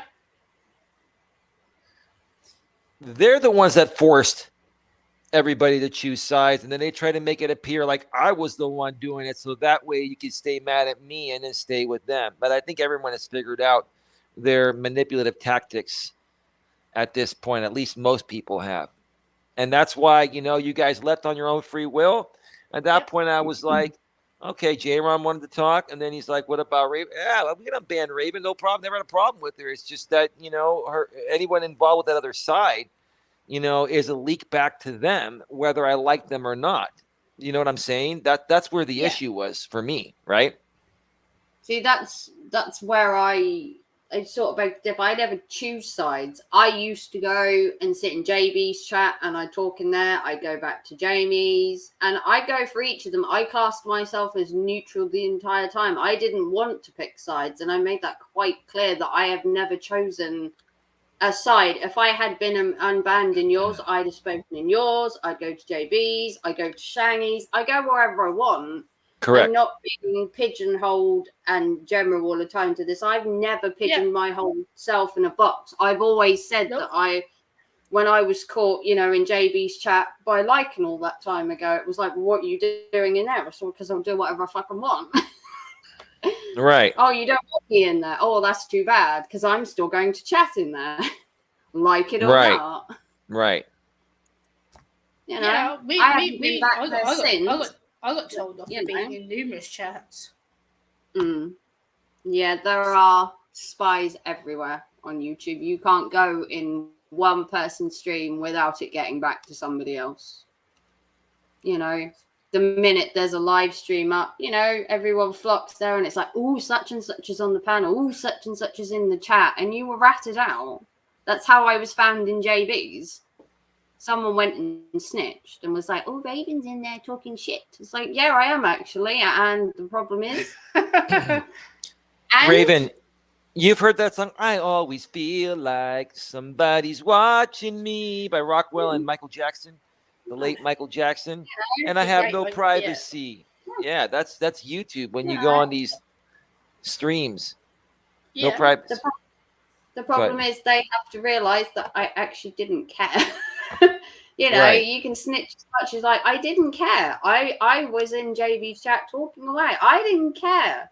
I really didn't. I was talking about the topic. I was joining in and they were like, what are you doing over here? Well, because I want to be. The same as, when I was in your chat and I was going over to Lycan, I decided I was going over there. I did whatever I liked. I suffered the consequences. I held my hand up. No, I go to Shangy's all the time and I watch this, that, and the other. No one's going to ever tell me where I can and can't go, which is what I found with the certain group I won't name, that if you were spotted elsewhere, you were pounced on. Why are you over there? You should be over here watching my stream. You can't watch anybody else's stream. You literally have to dedicate all your time to keep up with it, because if you don't know the drama and the shit that's going on, you're not worth their time to even have there, because you have to keep up with the thing. You can't be in the chat going, oh, did I miss something? Like, well, didn't you watch my stream then? You can't tell me you have a real life. You're meant to be on YouTube 24/7. Well, no, actually, I have a job. We all have a life as well. And plus, with the time difference for us UK people as well, it's like we're 5 hours ahead, so it's kind of we're either in bed or we're getting up. So it's kind of we're going to stream at 2 a.m. in the morning. You can't expect me to have watched it and know what's going on by the time you next stream. It's impossible. It was always playing catch up because people have different beefs every day. You can argue with two people within a stream.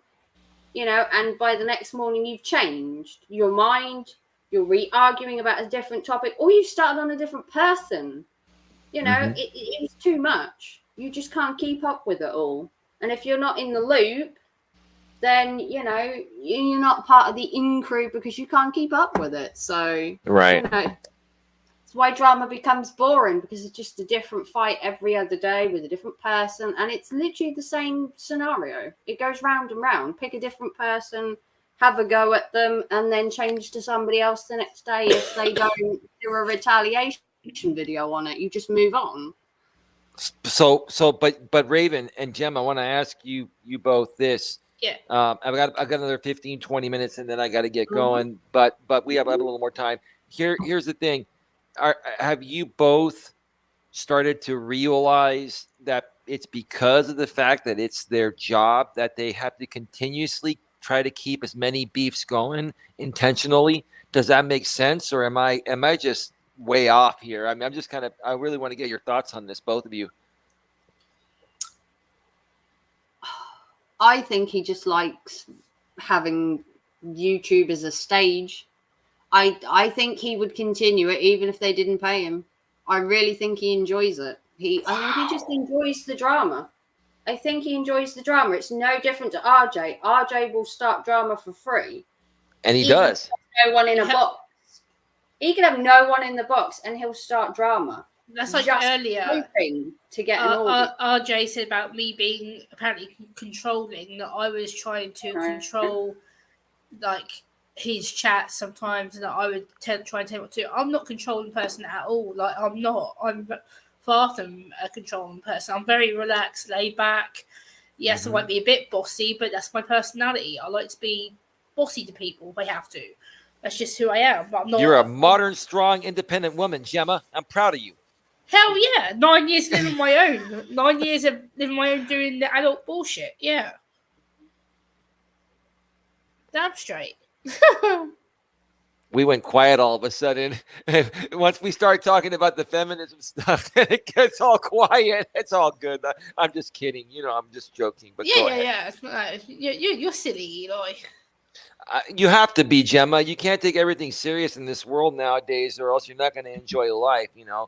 Like most of the stuff, I can just laugh off. It's just that when I couldn't figure out what was going on with this one particular group of people, and it just would never stop. Because here's the thing, ladies, in real life, we may have a beef with our closest friend and we may not talk for a little while, but we're not sitting there, trying to ring their phone off the hook all day, every day and talking smack about them. If we are, we're talking maybe privately to another friend, right? Yeah. So the things that these people have continuously done, especially to me for like 4 or 5 years straight, there's no way anyone could sustain something that long unless they're getting paid, in my opinion. But see, Raven's saying that he would do this regardless. They would do this regardless because they're that narcissistic, maybe. Is that what you're kind of trying to say there, Raven? Or I think that I think he has such a fan base that even if he wasn't being paid for it, I think he likes the limelight too much. I think he likes being in this daily drama. I think it just fills up his day. I don't think he has a lot outside of YouTube. He seems to have a lot of free time to keep up with all the dramas and beefs and jump from panel to panel. I think if he didn't do a stream on the drama, people would, wonder why. I think he's built such a niche on drama now that even if he was stopped being paid by Brian, I think he'd have to keep it up just to keep a YouTube channel. I think he's dug himself the proverbial hole in his content. I think people expect to come there and see him pick a fight with somebody every day. And if he doesn't, people will lose interest. I think that's how he's drama marketed himself, the king of drama. Yeah, and I respect you very much for saying, Brian, like you just saying that makes my day, Raven. Like keeping it real. His name. By the end of the day, they thrive on the reaction, they thrive on drama, and like Raven said, they don't care who they go after, they don't care who they speak about. And who they hurt. I've got bigger and better things to do. Half the time they'll pick a fight within their group, Right. Yeah. If it isn't picking beefs with people on the outside, they'll pick a fight with someone on the inside, even if it's a petty little thing just to have a stream for a day on and then move on to a different drama. Hence picking on me that one day and then he moved back on to Natasha. It's just content filler. Correct. And here's the thing, ladies. I've seen some other crazy drama groups on YouTube. There are plenty of them. Half of YouTube's drama. But I've never seen any other drama group do it the way that these two do that are getting paid by Brian. I don't know. You guys correct me if I'm wrong. Have you ever seen anything like this in other areas of YouTube? Yes, no. Some of the autism community can get bits rolled into drama. Maybe not to that extent where they're doxing people and swatting them and doing like ridiculous stuff. No, but each community has their own drama.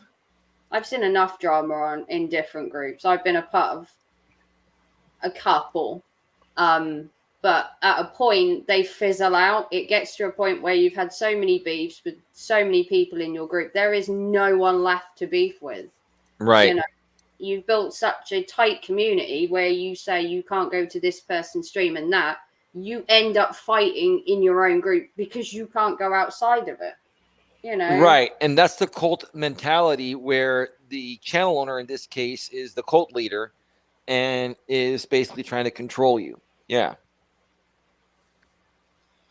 So Yeah. we've all got bigger and better things to do. Like I've got content for my channel to do. I've got content that I've collabed with professionals that I've been doing. That I recorded a call earlier that I'm going to be editing. I've got another call tomorrow that I'm going to need to edit to put up, and I've got bigger and better things that actually help people who have been diagnosed with autism or being assessed for it. I Yeah. don't need them. I've got actual helpful, genuine content that will mean more to people than bullshit.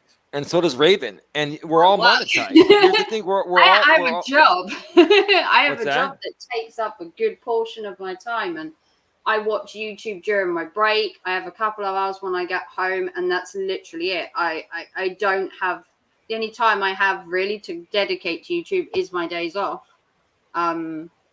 You know, if drama happens while I'm at work and I come home, I'll skim for a couple of things, but I haven't got time to go through, 12 hours worth of drama streams to keep up with stuff, Right. Work's more important. Yeah.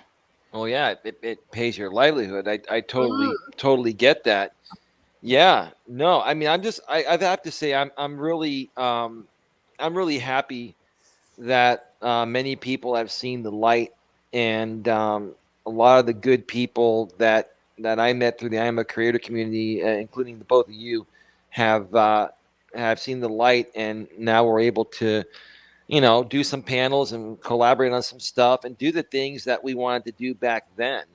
And I'm just curious to know, like if it wasn't for these two creators that are getting paid specifically, do you think things would have gone differently amongst all of us throughout that I Am a Creator community? Or do you think at some point some group would have put us through this and we would have had to learn it this way anyway? Like, I'm curious to hear your ladies' thoughts on that. I think maybe it probably would have gone that way because YouTube, like you said before, Eli, and I know Raven said this as well, it's very divisive. YouTube, a lot of people like to divide each other away from each other. It's very much, you'll do this, you'll do that, if you're my friend, you'll do this. No, we're individuals. But again, mind of the day, it's happened. We've moved on. People have reconnected, and that's the way it is. I think sometimes you have to learn that life lesson. Like you said to me, Eli, in the past, you have to learn on your own. You have to learn to stand on your 2 feet and go, you know what, I fucked up. And in my case, yes, I fucked up severely. But have I learned? Me too. Yes, I have. Mm-hmm. Yeah. I think we all have. What about you, Raven? I think YouTube is a community-based platform. You do end up, whether you like to admit it or not, you do section yourself off, whether you're in JBs or Lycans or Shangies or, Poon Handler or anybody. You do section yourself off. You join a little group. You keep in that because, I mean, honestly, that's a place where you feel the safest, I guess. You don't necessarily feel untouchable, but being a lone wolf on YouTube can be a really lonely place. It's always good to have that kind of, I suppose you could call it, people behind you who actually, Mm-hmm. do support you, do actually want something from your channel rather than, I suppose you could call it drama. I don't know. You do split yourself off. You do join a group. And I think YouTube is a platform where you do end up being in beefs, whether you decide to or not. I think they can just find your channel. If I'm honest, it only takes one person to come in your chat and you have a beef with them and it gets to another community and suddenly it's spread like wildfire. Yeah, no, and I think, YouTube and Google have figured that out themselves. Like, the more they can get back and forths going with people, the longer. Yeah, it does. And as long as they don't push the guidelines too far, drama channels can survive as long as they don't, go overly crazy. But a lot of them, they take it a bit too far, and they get shut down. I mean, not just, the Lycan guy you said and the other guy, the gun guy, Mhm. but, this other lady that RJ introduced to the community, Natasha Cooper, it's like, I've never had a problem with her really, but I don't know her that well, and I don't know what she's done, and I could care less. It's her prerogative what she wants to do. But obviously, if she's had like a bunch of channels shut down, she's violating the terms of service, and she's paying the price. People take it a bit too far, Yeah. I just focus on my content. I'm very happy with my channel, how I'm working on it. So Yeah. So I'm gonna give everyone an opportunity to just ask me any final questions, because I gotta hop off. I gotta get prepared. I'm gonna be going live like in about an hour and 15 minutes. So you run your show, Raven, and I'm not gonna go live until you're done anyway. So, but that's the approximate time, 6 p.m. Eastern, 3 p.m. Pacific. But what questions do you folks have? You can ask me anything. I'm open to it. So what? Go on, Jim. I was going to ask you, Eli. Like, I know a couple of 3 weeks ago, I watched your live stream saying that you were quitting or taking a break or whatever it was, and then like 24 hours later, I heard also that you had gone live. So I was a bit confused because I felt really sorry for you. Genuinely, I did. I'm like, I could see that you were frustrated. I could see that you were kind of at your wits' end, as it were. And then I'm like, hold on, for someone who says they're taking a break or quitting, and then all of a sudden, what went through your head? Like, why the instant change? Okay, I'd be happy to explain it. I've explained it many times, but I know everything gets lost in the shuffle. But I'd be happy to explain it here for you, Gemma, Raven, and everyone else. So, I've been helping my lady with some things behind the scenes regarding her stuff. I care about her. I love her. I'm going to give her, more of my time than I do to the BS. And some things were happening that I'm never going to talk publicly about, not because I'm afraid to, because I don't want to bring in other people. I don't want to stir up the pot with other people. I'm on pretty good terms with most people now from the past, and I want to keep it that way. But some things happened to the point of where, like, I was at least going to take a 2-week break. I've done it before, and I know you ladies have seen this, right?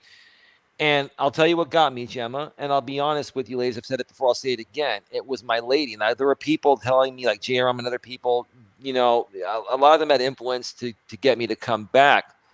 But when I talked with my lady, she was saying, what am I going to do? I like listening to you when I'm at work or when I'm off and we're not together, and your streams really uplift me. And it's like, I feel like, like I'm losing something. And when she told me that, it hit me with a heavy heart. I had put my channel to hidden. I hid my channel. Yeah. And after I got off the phone with my lady that night, after I'd hidden my channel, right? And I told people behind the scenes, after I talked with her, I felt really guilty because I didn't want to. I felt like I was almost punishing my lady, which I wasn't. But when you love someone and they enjoy what you do and you take it away, even if it doesn't involve them, it hits you, right? Yeah. So I sat there at my computer and I said, fuck it. I went back to my back end. I unhid the channel. I made a posting. I explained what happened. And then I just, came back, and I knew they were going to talk about me, but I just ignored them. Right. And I just, both the people that are getting paid made their videos, did their stuff, and not a big deal, right? Eli threatens to quit for the 100th time. Yeah, whatever. Like, it is what it is, right? But the truth of the matter is I was at a point where it's like things were starting to turn around, and all of a sudden some snags came in, and those snags, that I wish I could talk about them, but I can't. Those snags kind of made me think twice. And I wanted to take a break to figure out how it's going to work past those snags. And I was able to figure it out by talking with my lady and then I came back. So yeah, it was quick. And again, I really did want to take, that break, but I didn't do it because there are some people. I know I don't have the biggest active audience, and my content is not for everyone. I get that, right?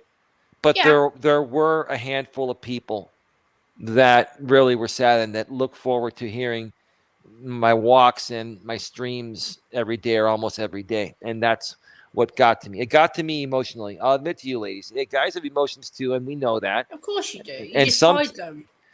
well, we're supposed to do a better job of controlling them, so that way, when we're with Our Lady and she needs our emotional strength, we can be there for her.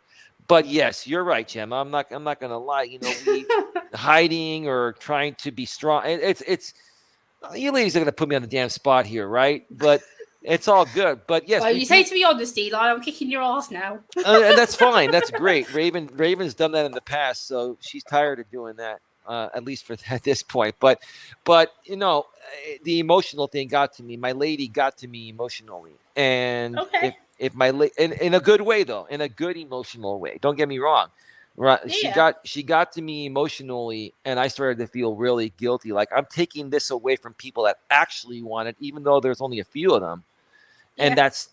that hit me to come back. So, yeah, good question, Gemma, and I don't plan on doing it again. At this point right now, Yeah. like there is no more upside for that other side, and there's no more downside for any of us, as No. long as we just keep doing what we're doing, like we're doing here today. Yeah, absolutely. That was just the one thing I wanted to ask you, because I was kind of wondering. I was like, I really felt bad for you. Like I felt quite sorry for you. I was just like, damn, this YouTube stuff's really got to him, and then I was like, wow, he's come back quite quick. I'm like, wow, something must have changed, and I was like, oh, Gemma, I didn't want to honestly, let me take it a step further. And I think I may have mentioned this on my channel or not, but it doesn't matter.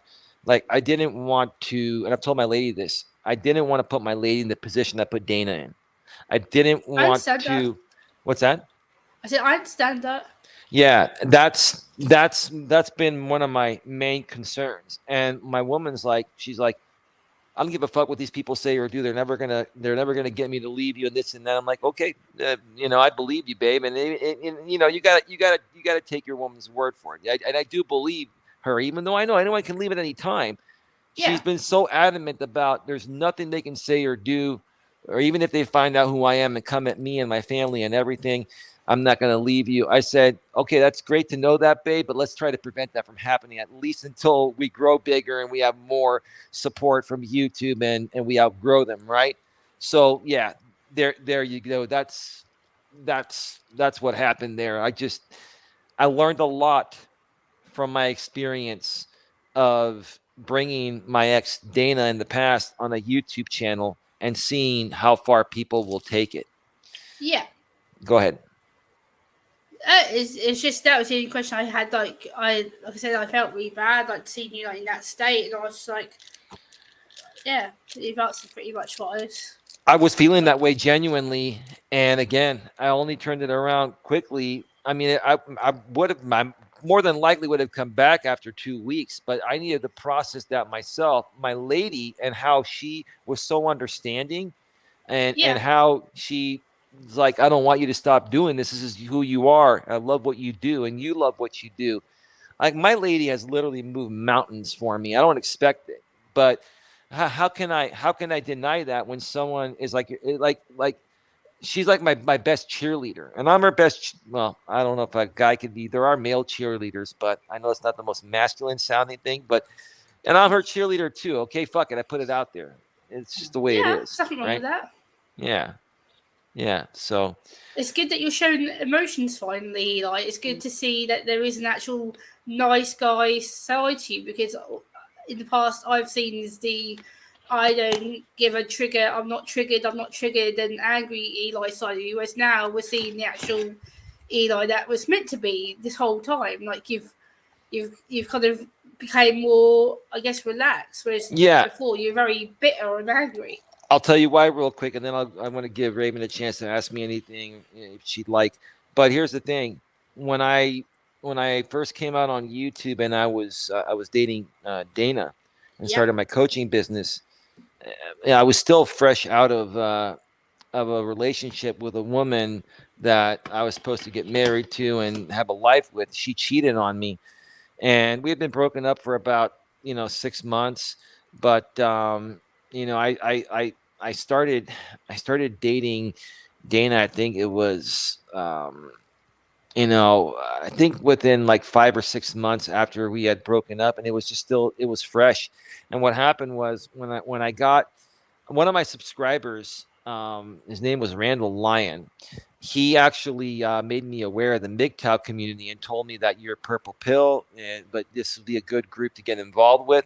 And that's when I went searching for a purple pill channel, and I found that mid-30s channel, that Lycan Legion channel used to be called the Purple Pill. Yeah. And that's how I connected with him. And here's the thing, I'm not trying to take any credit, and I don't want any credit, but had it not been for me seeking him out, he wouldn't have what he has today. He met all those people through all the networking I did. And again, I'm not trying to show off or try to take any credit, but that's how the whole thing happened. But I got involved with these guys that were very angry and bitter about going through divorce and being taken advantage of by women, even if they weren't married. And because I had a woman cheat on me, and it never happened before, the bottom line is I just bonded with them, and I guess it was technically partially part of my outlet too.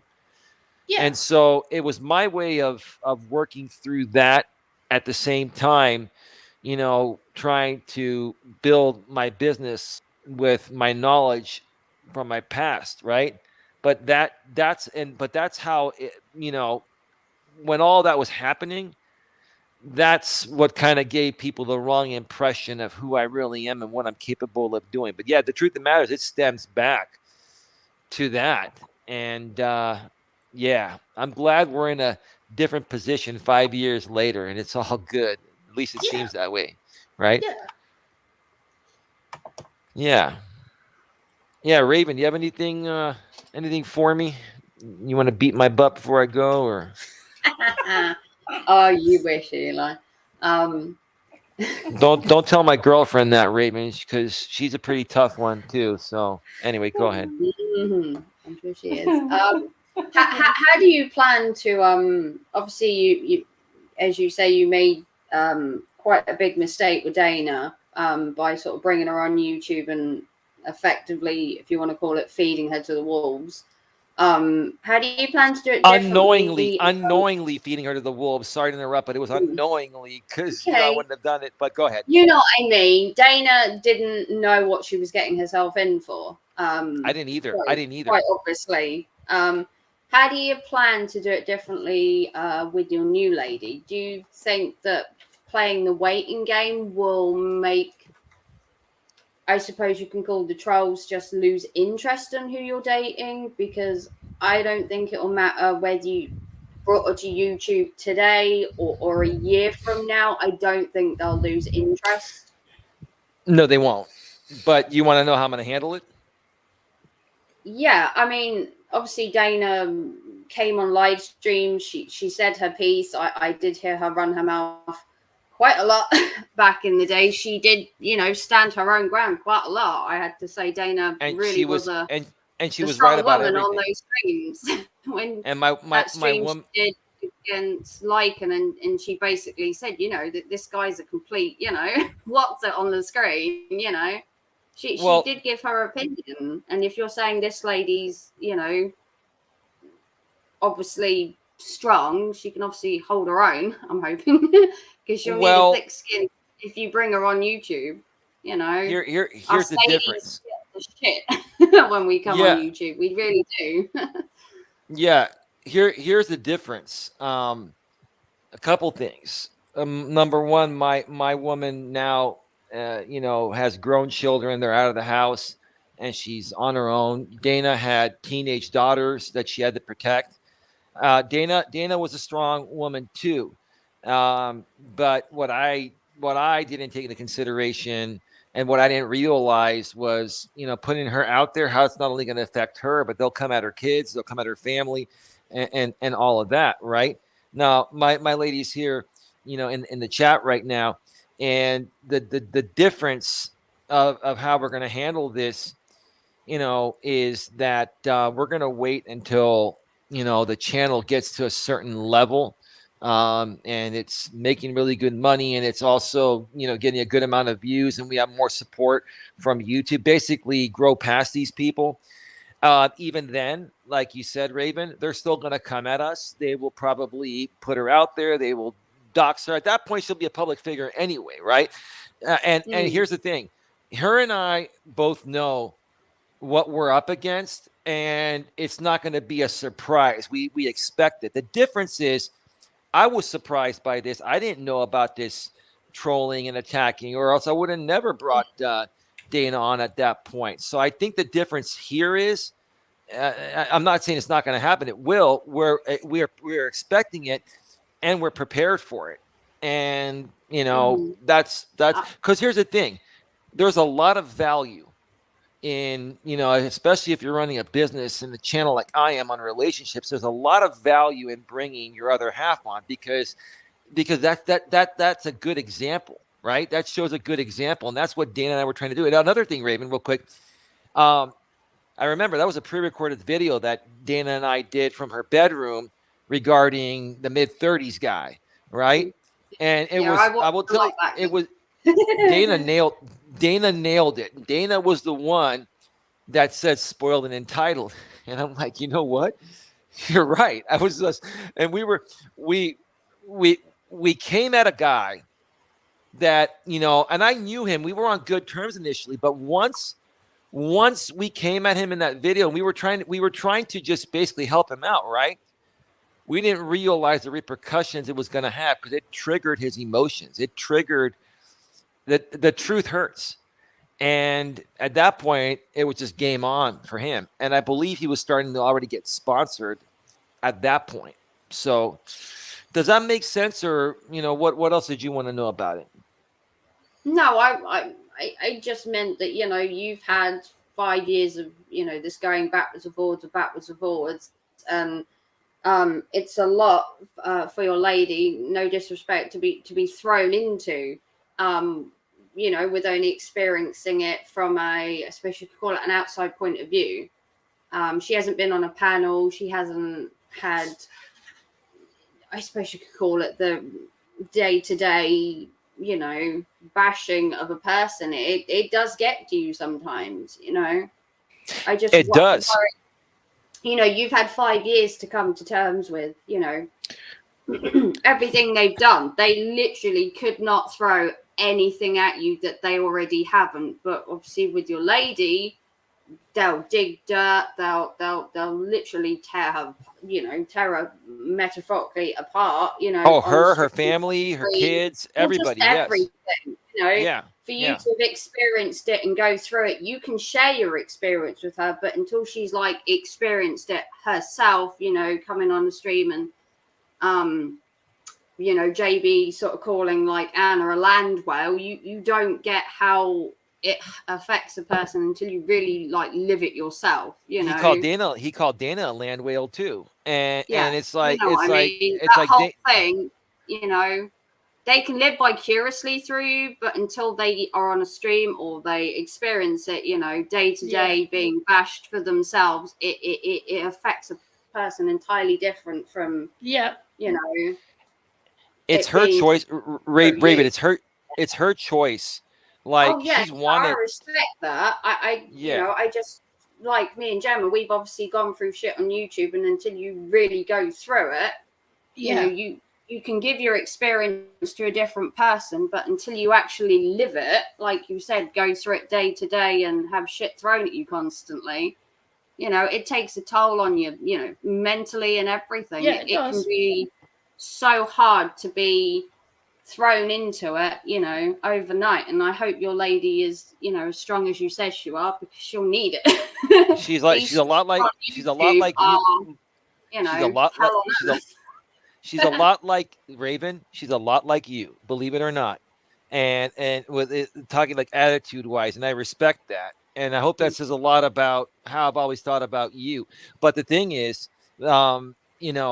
again, like I'm the type of guy, like trust me, she's wanted to come on and give these people a piece of her mind, and Mm. I've stopped her from Yeah. doing that. And again, But here's the that thing. can also be as dangerous as, you know, keeping quiet, I guess. You know, Well, yes. eventually she'll come on here and, you know, what happens will happen, whether you can stop her at that point. Yeah, Strong lady will have her own opinion. correct. But see, Raven, here's the thing. It's like, I'm not believe it or not, I'm not a controlling guy. I've never told any woman that I'm dating what to do. But but with this, in this situation, based on what I've experienced, I've made her aware of the repercussions many, many times. And right when she wanted to start doing some things, I told her, you know, again, and I said, look, babe, do what you want to do. But if you do this, this is what's going to happen. And if you're ready for that, then go for it. If you're not ready for that, you know, then, you know, I suggest we just keep it the way it is for right now. So here's the thing. Again, it's her choice. I'm not telling her what to do. You don't tell women what to do. They'll never listen to you the like first. I said, you know, it's just preparing her. As you said, Dana went in, if you want to call it, kind of blind. They literally tore her apart, you know, and you know, she didn't deserve that. You didn't deserve that back in the day. And obviously, you know what it's like now. And like your lady says, thank you, Raven. I appreciate what you're saying. Yeah, I just want, I don't want the same thing. You know, Dana was a very, you know, very, you know, bad story back then. It went from 0 to 100. And then she was a good woman, Raven. And I've told my lady that. And she was a good woman, didn't deserve any of this. And I've come out and owned it. And again, you know, unfortunately, you know, if you date Eli and you come on YouTube, the shit will go with it. They will follow you around. They'll tell you stories that they'll literally make you think he's the scum of the earth, you know, and you'll have to have such a thick skin to just ignore it all. And she does. As I said, no disrespect to your lady, but when she's ready to do it, just make sure she's, you know, it's a lot of shit to come with YouTube. You know, just what we've experienced. You know, I have a thick skin, which is luckily, but for some people, you know, they come on YouTube and within a couple of days, they just wish they hadn't. You know. The thing is, when she comes out here, it will be a hard thing to turn it back to her not being on here because, you know, she might enjoy it. Once it's out, and I totally get it. But I got to get running. I got to use the restroom actually. Yeah, that's fine. So Raven, let's do this again sometime whenever you're around. I'll talk with you and the rest of the people behind the scenes regarding getting you some more StreamYard hours and stuff. And I appreciate you and Gemma and Jairam and anyone else in the chat. Thank you so much, ladies. Thank you. Good to see you, Eli. All right. Thank you. Good to see you too. Bye. Good evening. Raza says my internet's nothing to do, but yeah, I just want, you know, it's no disrespect to Eli's lady. Obviously, I just want her to know what she's getting herself into. Yeah. You know, YouTube's very unforgiving. That's the problem. The minute you turn that camera on, you're bait. I mean, she's in the chat now, and to be fair, you're bait when you're in the chat. The minute you put a comment in that chat and people know who you are, you've got a target on your head. The minute they knew she was with Eli, you know, the minute they knew she was dating Eli before she was in the chat and they knew he had a girlfriend, she was already a target before she even had a channel and came on here. She was already being talked about and they were already, you know, gunning for her. And she hadn't even talked in the chat at that point. And then it was like, well, give this woman a voice, let her defend herself, you know? Yeah. But as soon as you put yourself on screen, you open yourself up for a world of shit. You really do. Yep. And the minute you start back chatting the trolls and arguing with them, you open Pandora's box, basically. You're fed to the wolves. Yeah, pretty much. Like I said, no disrespect to her, but you have to make sure you're prepared. I came on here not knowing exactly what I was getting myself in for, but as you can see, I had the thick skin. I always have. You have, Raven. Yeah. Built a bit different to, you know, some people that would, you know, but I knew Eli would come back. when he said he was disappearing, I'm leaving. I'm like, no, you're not. I gave him 24 hours before he came back. I gave RJ 48. I gave RJ 48 hours before he flipped, and it happened. I gave him 48 hours before when we were in Lycan Legion, and I said RJ will flip, and he flipped. It's the same thing. I can read people like a book, and it's got me through YouTube by doing that. But I hope she doesn't take it any disrespect, but you have to have a thick skin. You really do. Just a comment in the chat. They could put something in the chat and, you could say, well, water up the duck's back. But when you've got an entire chat of like 50 people going for you, or a bunch of trolls that just insistently won't stop. Take Brutal Mafia for an example. And that he just doesn't stop and makes videos and goes on and on and on at you, it takes its toll on you. When Riley came for you, it was insistent. It was just more streams after more streams, and it does great on you. You'd like to say it's water off a duck's back, but some of the shit they come out with, they just don't stop.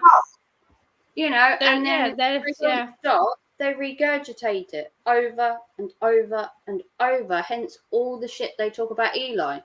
We've heard it all. There's nothing you can tell me that I didn't hear behind the scenes about Eli, that I wasn't put in a stream or restreamed.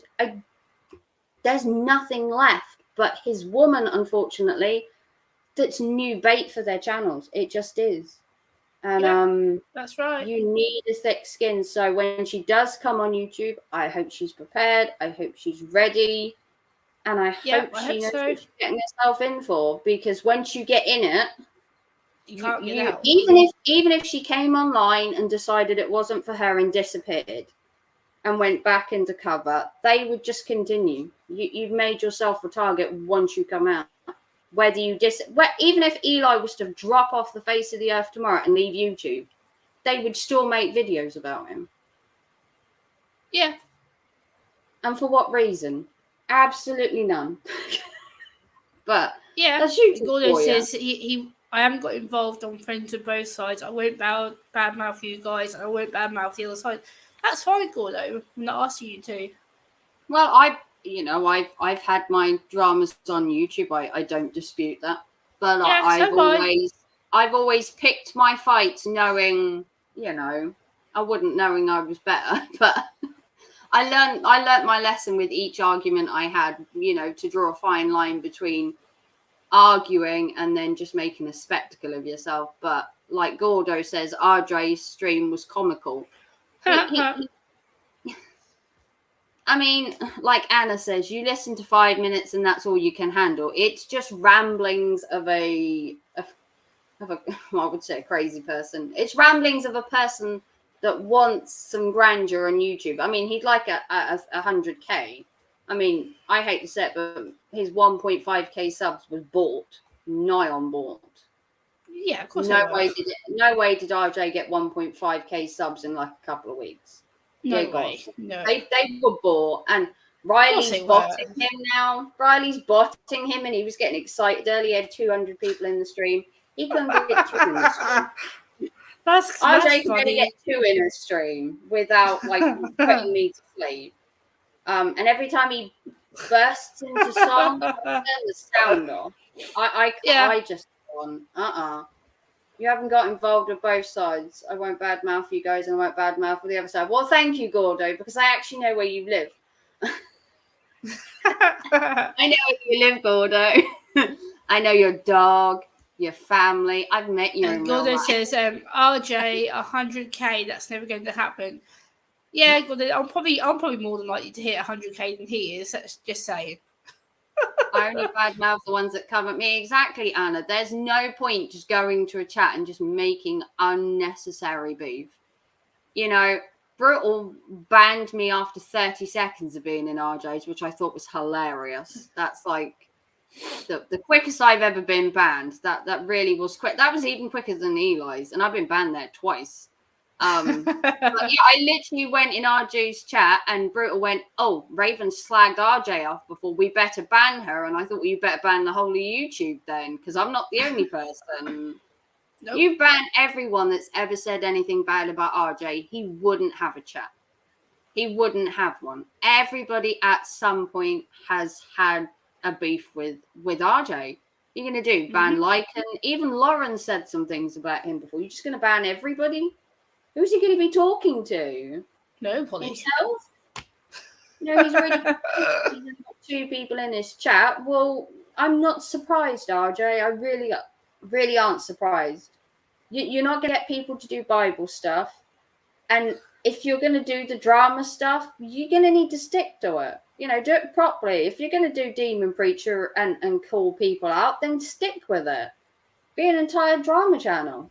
Go full drama, But you can't slag someone off one day and then say, "Oh, I'm friends with you" the next, and then shout at them the day after. I don't want RJ to pick sides, but you can't just randomly start beefs with people because you're bored or lonely. I appreciate that Eli's trying to change RJ, but if he wanted to change, it wouldn't take 4 years. No, he's not going to change after. If he's not going to change after 4 years, it's just impossible. He's gone from Lauren's to Eli's.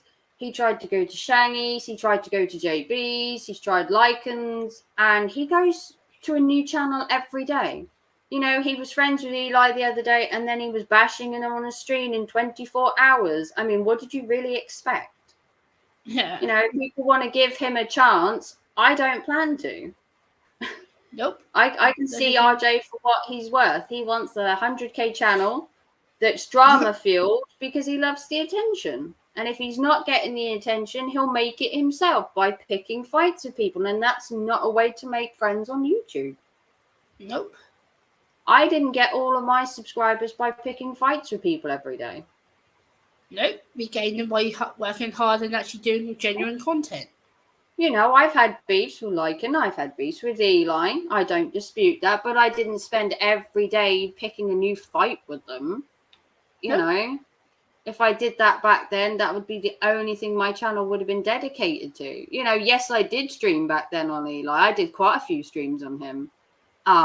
When he was going at you and everything. I made lots of streams on him. I don't dispute that. No, you did. Yeah, absolutely. I held my hand up to everything I've ever said to Eli. And I was re-streaming him because I wanted to make comments on his stuff, because some of his stuff does drive me nuts. Yeah, some of the stuff he says, I do believe are wrong. Back in the day when he got triggered, he used to ban me because of it. I disagree with you. You won't get paid. Yeah, the words "that's your opinion, Raven" used to get thrown around a lot, and I'm like, yeah, that is my opinion, and you can like it or lump it. Yeah, pretty much. Which is what got me into trouble. Yeah, we've all been there. We've all got ourselves into trouble. I know I have on numerous occasions. You just have to watch where you go sometimes. That's because you weren't getting paid. When you're paid to come at people, there's lots of motivations. Oh, I used to go at you pretty hard, Eli. You haven't seen some of the restreams I've done. Yeah, Eli, to be fair, Raven has gone at you proper hard. Like, I've watched some of her restreams and some of the restreams that are hidden. I took you from a big man to a tiny man overnight. I had people in there that literally agreed with everything I said. And that wasn't because I had a channel or a cult. It's because I was actually talking sense. And when you were triggered, you would say some crazy shit. And we'd be like, Jesus Christ, Eli, rein it in, man. Like, you can't believe some. The problem was, can you believe some of the stuff you're saying, Eli? Your conspiracy theories were so crazy. So crazy. And we're like, you can't be fucking serious. Like, like when you had a theory, apparently, that the kids were paid to assault you. And we were like, well, what's next? Paying someone to jump out of a plane and take you out. It was like... Can you remember the stream was like, well, now we're paying the geese to come after, and they've actually got cameras Yeah. on them, like to watch you, and it was, well, we're paying kids to attack you at the park. And every time a plane went over, we'd be like, oh, Eli, you want to watch out, someone will jump out of that plane and get you. It was all made light-hearted, but you constantly turned round and were constantly looking behind you like someone was coming after you, so it fit the narrative that someone would actually jump out of that plane or someone would jump out of the river and attack you. You made it so easy to go for you back then because you were so paranoid. Every time a person walked by, you're paranoid. And it made such good content. And I don't apologize for doing it. That was me back then. I used to bash the absolute crap out of you, Eli. And I wasn't paid to do it. I was purely, my own motivation was I didn't like you back then and people are going to hear about it. I wasn't even paid back then. I wasn't monetized. I wasn't paid. No, she wasn't. I didn't have super chat. I literally came at you for free. Probably the only person that can say that I actually bashed Eli for nothing, just pure entertainment. Yeah. And I lapped it. I got such a thrill out of it every day. And so did everybody else. And that wasn't joining a cult. That was literally because you were crazy, Eli. Yep. She really did give you a proper J bashing. Yeah. J Ron will agree with me. I really did go for you, Eli. When you were going at Gemma back in the day, when you and RJ went after her, oh, you should have heard the things I said about you. Oh. You were live streaming. You never heard it, Eli, but oh my God. The streams I put to private where you went for Gemma, you don't mess with my friends, Eli. No one messes with mine. True Raven, you did it for free. At some point it got old. Oh, I could restream you tomorrow if you'd like, Eli. I've got so much content that annoys me about you sometimes. Like certain words you say. Even now, before I came over, I want to call it to your side. You did a stream recently, and every time you said that women were emotional beings, I actually said I'd slap you every time you said it. I hate the way it says that women are emotional beings. If you watch a live stream where it says that, I'm like, are you fucking serious? Emotional beings, and you're being too feminine. You can't be all masculine. I literally wanted to slap you because you read the same line. Oh, I don't want to offend you, but you're all emotional beings. Oh, fuck off, Eli. Seriously. The emotional being thing got fucking old. Everything about women was, well, I don't want to trigger you, and you're an emotional being. Like, fuck off, Eli. Like, seriously, an emotional being. It was so annoying that I'm sure there was some taglines that he said, and that respectfully, professionally, and mature stuff. That was what made me want to slap him, because he wasn't being professional and mature while he was shouting at people in the middle of a park. There's nothing professional about that. Hey, you, blah, blah, blah. I'm doing this professionally in the middle of a park, shouting at half the town what a complete dick you are. And you're like, this is professional. I've never gone to my park and just shouted in the middle of the park and sworn at people, but there's always a first. They tried to spot you at the park. It was organised by the Millennial. And the PT Cruiser that stalked you, that wasn't actually real, although you'll defy that to the end of the earth, that PT Cruiser really did have Mr. Carr in it. You're dead set about that. You fed your Wookiee. Emotionally unstable. Yeah, we're emotionally unstable. Single. We don't love ourselves. I love myself more than anyone on the planet. You can probably get that. I was told that I acted too masculine on one stream. You know, Eli actually had a go at me for flexing my muscles in the Discord, claiming I was too masculine. Yeah, I got told I was too masculine too. What? Anna was showing off her guns, and I work really hard, and I work in a warehouse, and I lift so much shit every day. And Anna was showing hers off, and I was like, you know what? I've actually built a bit of muscle over time. I've worked in tons of warehouses. And then J-Ron was flexing his muscles there, and Eli was like, "You're all too masculine. You need to be feminine." I'm like, "Fuck feminine." I told him straight out in a voice note, "I'm not fucking feminine. You can draw a line under that." Yeah. I live shit. I go to work. I work in a warehouse. I don't wear makeup. I don't wear dresses. I'm no feminine little flounsy. I'm masculine, and I don't dispute that. 100%. Gordo will attest to me being a complete hard-ass masculine woman, and I don't care. Yeah. You know, don't feel bad, Eli. We get the roast from Raven. It's like a rite of passage. Oh, when have I ever gone at J-Rom? I don't think I've ever said anything bad about J-Rom. No, I don't think so. Even when he was with JB, I never said anything about J-Rom. I said a lot about JB. But yeah, it's not a rite of passage. I mean, well, Eli can feel that. I mean, I did give Jamie a piece of my mind. Yes, I've never been so angry at something in all my life. He actually got more than what Eli did. That day yes, I went he did, yep. He got more than what Eli ever has.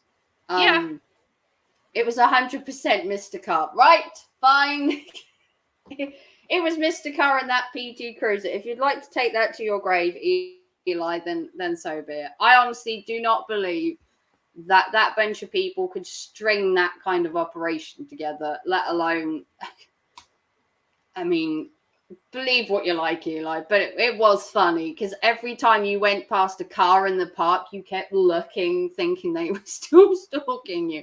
You made yourself a target, really, by playing into it. Trust me, Eli, you're 100% wrong. It was Frank. It was DeRosa following. No, it could have been J-Rom in that PT Cruise. You don't know who was following you.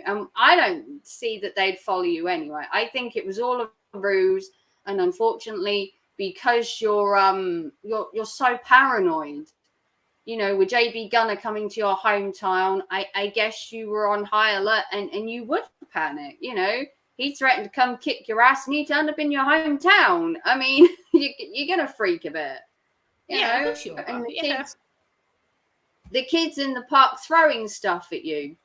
I don't believe they were paid. I believe that they really were just misbehaving little shits. But that's just me. Yeah, and yes, I've met Raven in the flesh. You have met me in the flesh, Gordo, head to toe in the flesh. That was a very good day we had together with all of our little YouTube crew. That was actually quite fun. Getting to go to Birmingham and meeting Gordo in the flesh. There's only a select few people I've met off YouTube. But he'll tell you I'm exactly how I am in real life, and he's one of the very few people that have met me outside of YouTube. The same car followed me for a week. Had you just considered that person just lived there? Maybe he was an out-of-towner that had just come to town. I mean, I doubt it was following you. Yeah, I doubt it was following. I think maybe you were just in the same place at the same time of day doing your stream, and maybe it was a person in the area, and it just seemed like it. But because they were playing on it to make you triggered, they could just install that in you and you just ran with it, and then it made for good content. But he only wants Eli because he knew Eli would fight, and if you notice, he never knocked on his door, so he wasn't even man enough to do that. Yeah, I guess so. He did go to his hometown and he photographed, but he never knocked on the door and ran away. And interesting, Anna. Yeah, go to his hometown, but then not really, actually go to try and get Eli, or even just to see him. Exactly, Anna. He's bitch made, isn't he? A bit like not wanting to meet J-Rom. It was all a coincidence. The fact that they could tell you, I mean, if they were going to tell you that there's going to be a plane, it's going to be paid, and they're going to shoot you from it or do something from a plane that flies overhead, I guarantee you're going to look at every plane that goes past in a live stream, and then it's just content for them. You kind of play into it. Someone says someone's going to be in this park on this day, you change where you're live streaming, and it feeds into it. Trolls and haters will do anything to create content. You yourself know that. Hang on, my neighbour's following me. He goes the same route as I go. Oh, Gordo, he's following you. I mean, there's people that live near me that have the same routine every day. They basically walk behind me on the way to work because they're going that way. I don't suddenly assume I'm being stalked. Well, I suppose they could do. But it is a guy. He does walk the same way every morning. But is he stalking me, or is he just going to work? If someone then said, well, maybe he's stalking you, you might think that. But it plays into your conscience of, well, he is stalking me then. And you trick yourself into thinking it. It's all about perception. Yeah. They play mind games on you, basically. That's all it is. It's mind games. If someone said they're going to drop something out of a plane, or they're going to follow you around town in a car, you're going to worry about it. It's human nature. You're going to panic. You're going to do it. But then when you do it on a live stream and everybody sees it, it makes good content. I found it weird. You say you want to move on, Eli, and yet every piece of drama from the past is rehashed on every stream you're on. Hey, Forever America. Well, I hate to say it, but I don't talk about Eli every single stream. And in fact, I haven't streamed properly in Jesus. I very rarely stream Forever. Very rarely. Yeah, Raven hardly ever streams. I can't afford to restream Forever. I really can't. I don't even have a StreamYard to have more than 3 people. So if you think I've dedicated every day of my life to talking about Eli, I can't afford to. I have to work. And I don't have a StreamYard that can do that. Earlier on, I had to have 3 people on because that's what I can afford. I don't create a drama stream every day to afford to have, a StreamYard, and I can't do streams every day. I can't. When I come home from work at 7:30 in the evening, the least thing on my mind is restreaming for a couple of hours. I literally leave my house at 7:30 in the morning, and I get back between 6:30 and 7 at night. I have a full day at work. They don't mean you, Raven. They've said not you. I mean Eli. Literally talks drama on every show that he goes on. Yeah, but I instigated it. I wanted to talk about RJ because I don't want RJ to infect what we have going with his drama shit. RJ wants to do his own thing, fine. But when he comes here and he's like, I'm tired of the drama, I don't want it. And then within 24 hours, he's trying to drama market again and claims he's a changed. Apparently, Forever America is Paul. Probably. According to Eli, he just says it in the chat. That's probably. The only problem with Paul is eventually he'll have no channels left. And maybe he's upset that Eli's not streaming, so he can't re-streaming this evening. Apparently not. He says, I'm not Paul, nor do I know who that is. He's just disappointed that Eli wasn't streaming, so you could re-stream him, and that I was streaming instead. That's all it was. You're missing Eli's stream. I get it, Paul. You're addicted to re-streaming him. You can't quit. It's fine. We've all been there. I've re-streamed Eli before, and I've had to give up because I work. And to be fair, I can't stay up for Eli's stream because I cannot stay up till 2 in the morning when I have work at 7. Yeah. I can't. The same as I couldn't when Jamie was streaming. I couldn't stay up until 1 or 2 a.m. when I have to work. The time difference is a bitch. It really is, Yeah. Eli gets 5 hours ahead. In the morning, we're nearly going to bed. Bye, Eli. It's how it is, Bye, Eli. It's been fun roasting you, Eli. Do come back again. I'm kidding you. I roast everybody that comes on my stream. I really do. And it's all in fun. You know me. But thank Gordo you for says- your super chat, Eli, and thank you to Will, who donated not once but twice. I did Gordo see that says you that's donated not Paul. twice. Okay. You did donate twice, Will. You donated £1 each time, which I know Will is having some financial problems. He's also going to become homeless in due course. Good to see you forever, America. And obviously, I've struggled with money recently, and for him to donate to me while he's struggling is really nice of you. Well, you really didn't have to. And obviously, Eli, you know, donating £20 with the exchange rate, we get virtually nothing. I'm joking. We literally do get nothing. When people in America donate, we literally, the exchange rate is terrible. Yeah. Absolutely Plus, terrible. YouTube takes 30% of They each take donation 30%, anyway. and I'll be able So- to eat next month. I'll have to still starve this month. It's like Go 20 American dollars equals like 12 British pounds. So yeah, you don't get a lot, but no, it's literally I'm like 12 monetized. prices of crap. Luckily, well, this stream's probably not monetized. But it'll give me watch hours even if it's not monetized, because I'm already monetized. I already get enough each month from YouTube. You may not think it, but my content, although I don't live stream a lot, Nor do I. there's like 360,000 views on my channel. So aside from live streaming, I get views anyway. So Yeah. I don't have to come on a live stream and drama market. I mean, I can make every stream about Eli. I'd have enough content to make months worth of stuff. You just would. Yeah. Would it get me anywhere? No. I'd be bored of it eventually. That's why I've never streamed Eli continuously. You know, every so often he'll do a stream that'll pique my interest.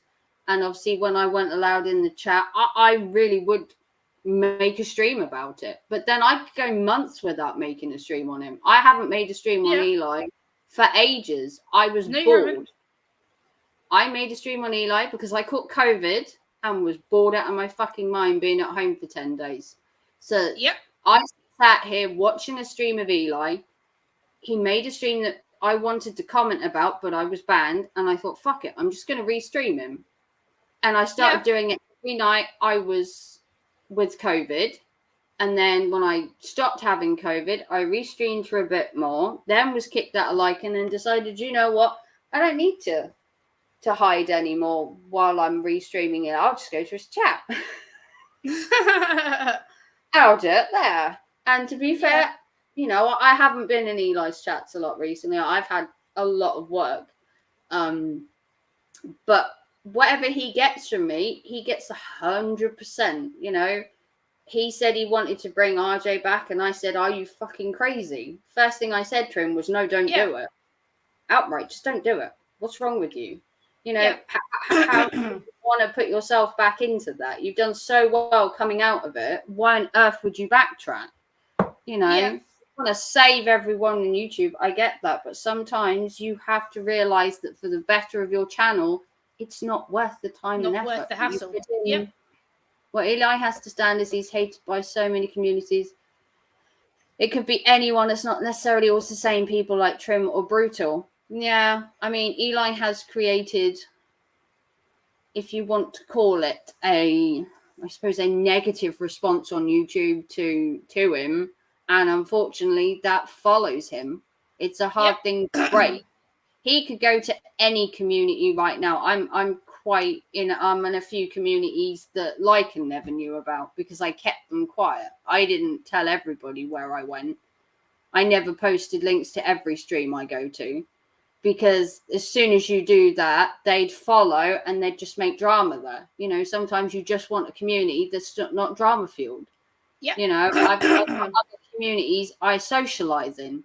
I've got paranormal, I've got true crime communities that no one here even knows I go to, because I don't put it out there, because I know certain people will, you know, flock to it. And I like to keep some of my YouTube to me.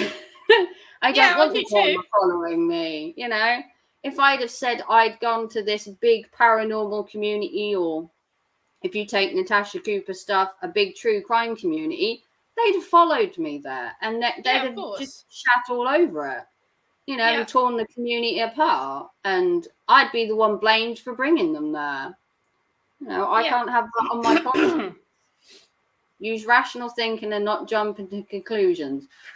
Well, there's always that, but I think if you want to say Trim Hits and Brutal have a habit of doing something on YouTube, it's no different to Eli. You're going to be tarnished with it's them in the chat, you know, being trolls. You know, they brought it on themselves by trolling in the first place.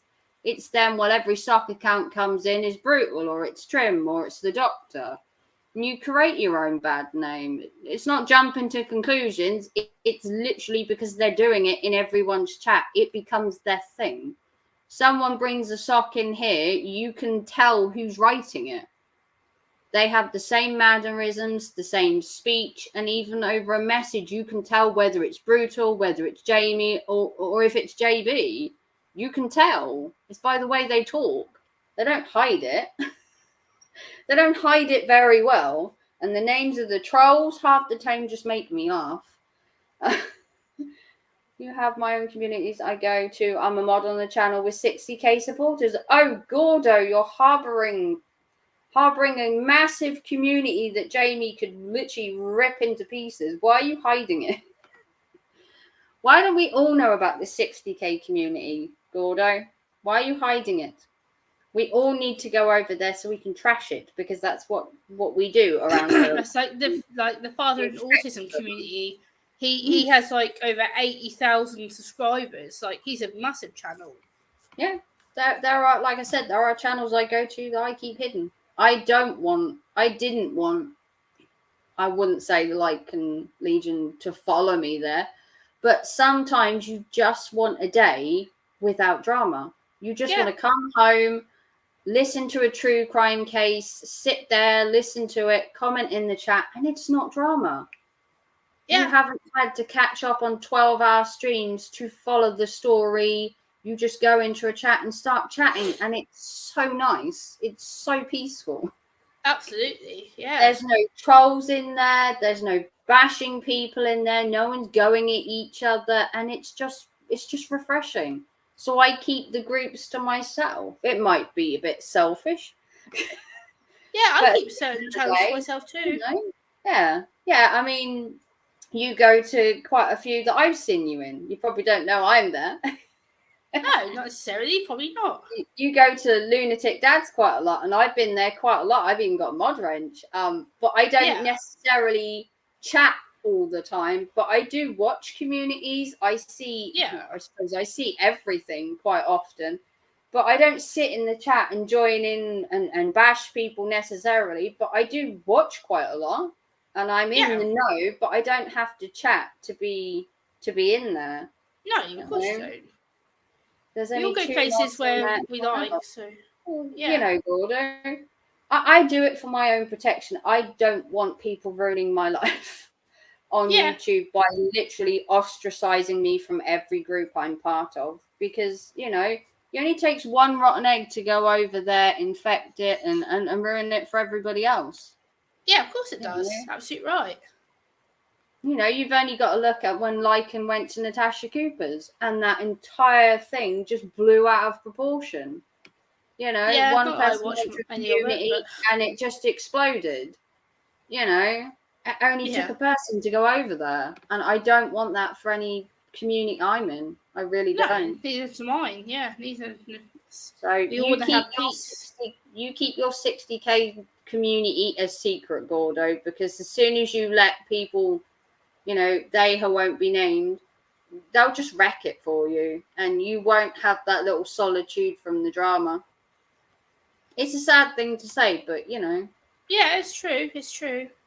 I design a lot of merch for the channel, so I have to keep it separate. Exactly, Gordo. You protect your own interests. That's why I like you, Gordo. You're very neutral, but you have the same feeling as I do. You just don't want the drama to just infect your entire YouTube. That's why I keep things separate. Yeah, I try and keep things separate for the most part. Yeah. Could possibly help it. Well, I think that's why, you know, people at the minute, you know, don't want the drama. I've lived so many years of it. You know, both 5 have. years of my Witnessed a lot of entire life. stuff.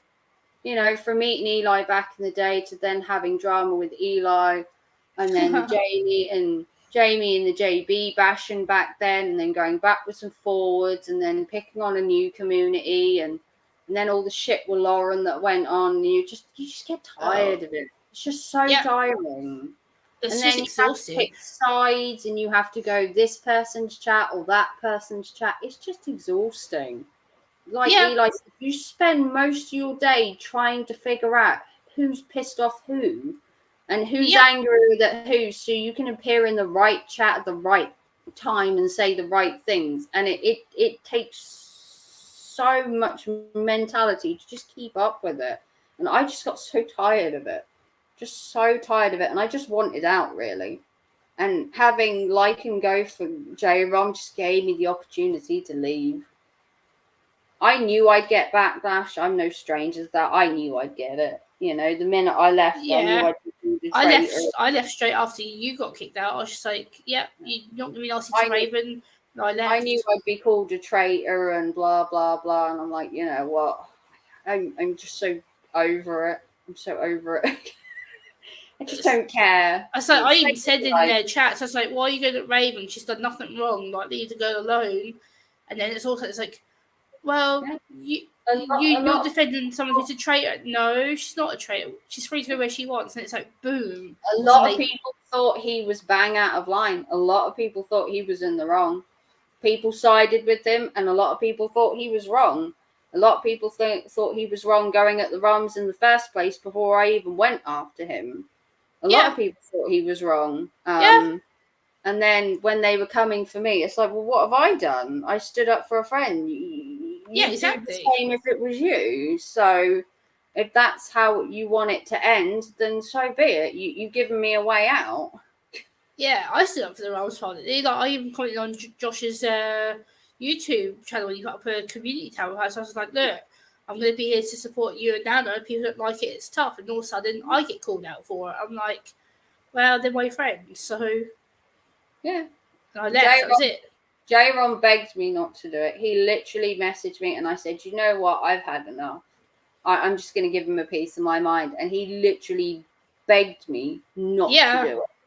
Literally said, Raven, don't do it. You know what's going to happen. And I was like, you know what? I've come to a point where 5 years down the line, I just don't care anymore. I'm beyond caring. What are you possibly going to do? And he had nothing really to say. Neither did Shane. They all went after me. And they're like, oh, you're so unloyal. You're so this. It's like, do you know what? I was loyal for 5 years. I never spoke to Eli. I never talked to him. I didn't do anything for 5 years. And that's not loyalty. I donated every single week, I think, virtually. I was always backing him. And then I say one thing, and that was it. After 5 years, like, are you fucking serious? Like, well, fuck you then. You know, so I got in trouble because I confronted one of these trolls who trolled me in my chat, and also I get called a liar, saying it didn't happen because I had to delete my stream because they threatened to dox me and get police at my house. You know, there were streams after that saying, well, why is Gemma siding with Raven? Raven's unloyal and Gemma should basically ditch her and, you know, not support her. And I'm like, well, when did you start making Gemma's decisions for her? So that I even said to him, it's not going to happen. I said, Raven's my friend. I said, in the fact, I don't appreciate you threatening her. And I pretty much left as soon as you got booted. I was like, I'm done. I mean, at the end of the day, the beef with me and Jamie had probably been bubbling for a while. I had wanted to leave. Yeah, I know. There's no way of coming out of there without some backlash. No matter what I did, I was probably going to get it because as Jamie would say, I was at that point I would have said one of the most loyal people. I'd never done anything behind his back, anything underhanded. I'd never slagged him off on anyone's chat. I'd done nothing over 5 years. That's dedication to a channel. Yeah. And he said before, you know, this is one of the long-standing people here that have put up with his shit, gone through drama, seen everything from literally day one and lived it with him. And the minute I had an issue with him, because I put it on YouTube, I'm the bad person. Yeah. I should have done it behind the scenes. But even if I'd have done it behind the scenes and I'd have left, I guarantee you there would still have been a stream. Guaranteed. Yeah, There would have of course it been would have some been. read because Yeah. they'd want to know, they'd ask where you'd gone. You know, the Ram's disappeared, I've disappeared, Gemma's disappeared. Yep. We're all trailing off. They want to know the goss. They want to know what's going on. He'd have no choice but to have made a stream. He'd have had to have said something. You can't get the Rams to just leave and not make a stream on it. It's not No. going to happen. People are going to question them. I'd been there since the MGTOW days. I'd seen everything he's ever done. Yep. I've been Me too. behind the scenes, in front of the screen. I'd lived everything with him. And Yeah. I was loyal until the end. Literally loyal until the end. Even had he have come at me and said, Raven, I just disagree with the way you did it all. And I don't dispute that. I probably shouldn't have slagged him off on the stream. You know. But at the end of the day, there's no different to what he's done to any other person on the platform. He had a problem with Shangy, you make a stream. He had a problem with Eli, he made a stream. Why was I any different? It's not. You know? And that's the only stream I've ever done on him. You should Yeah. be thankful, really. I've never done any other stream on him. But all Even it's got my though- own opinion. Even though half of the time when he did stuff, I was like, oh, seriously, why are you doing this? You know, it's not helping your channel. But you kept your mouth shut. You didn't make a stream. You knew your place. And you just kept quiet. And then it got to a point where like, well, why am I being quiet? You know, why aren't I out there voicing my opinion the same as he's doing on every other YouTuber? Why should I be in the shadows? No, you You know, shouldn't. I've always kept quiet on my Yeah, opinion. you have. Eli got loads of streams from me, you know, repeatedly, and Jamie gets Yeah. one. Like what?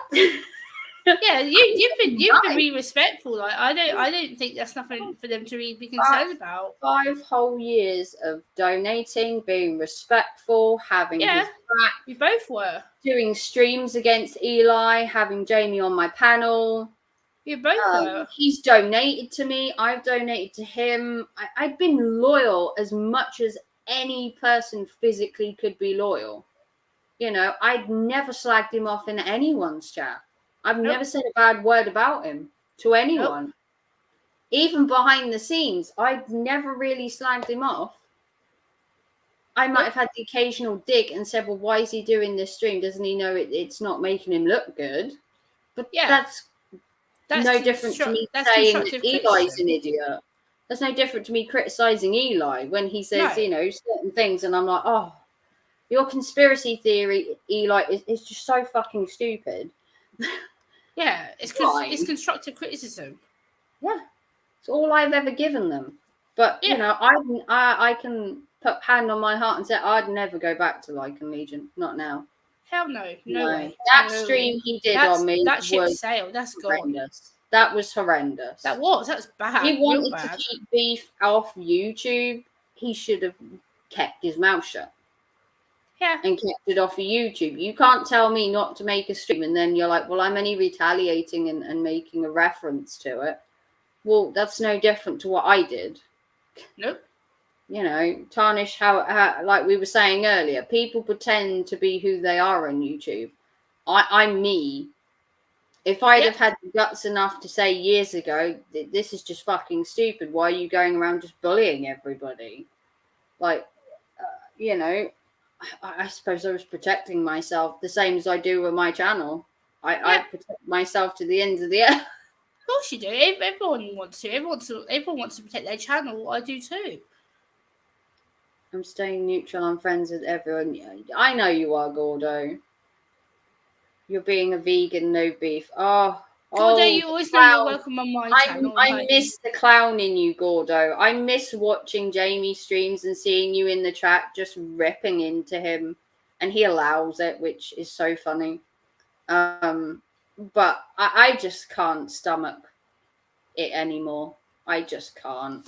I haven't watched the stream of Jamie since I left. I have no interest on what beef neither he's have I. got now. I just don't care.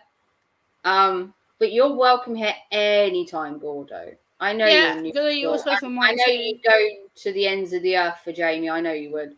And honestly, I just don't care. I just don't care enough to want any kind of beef.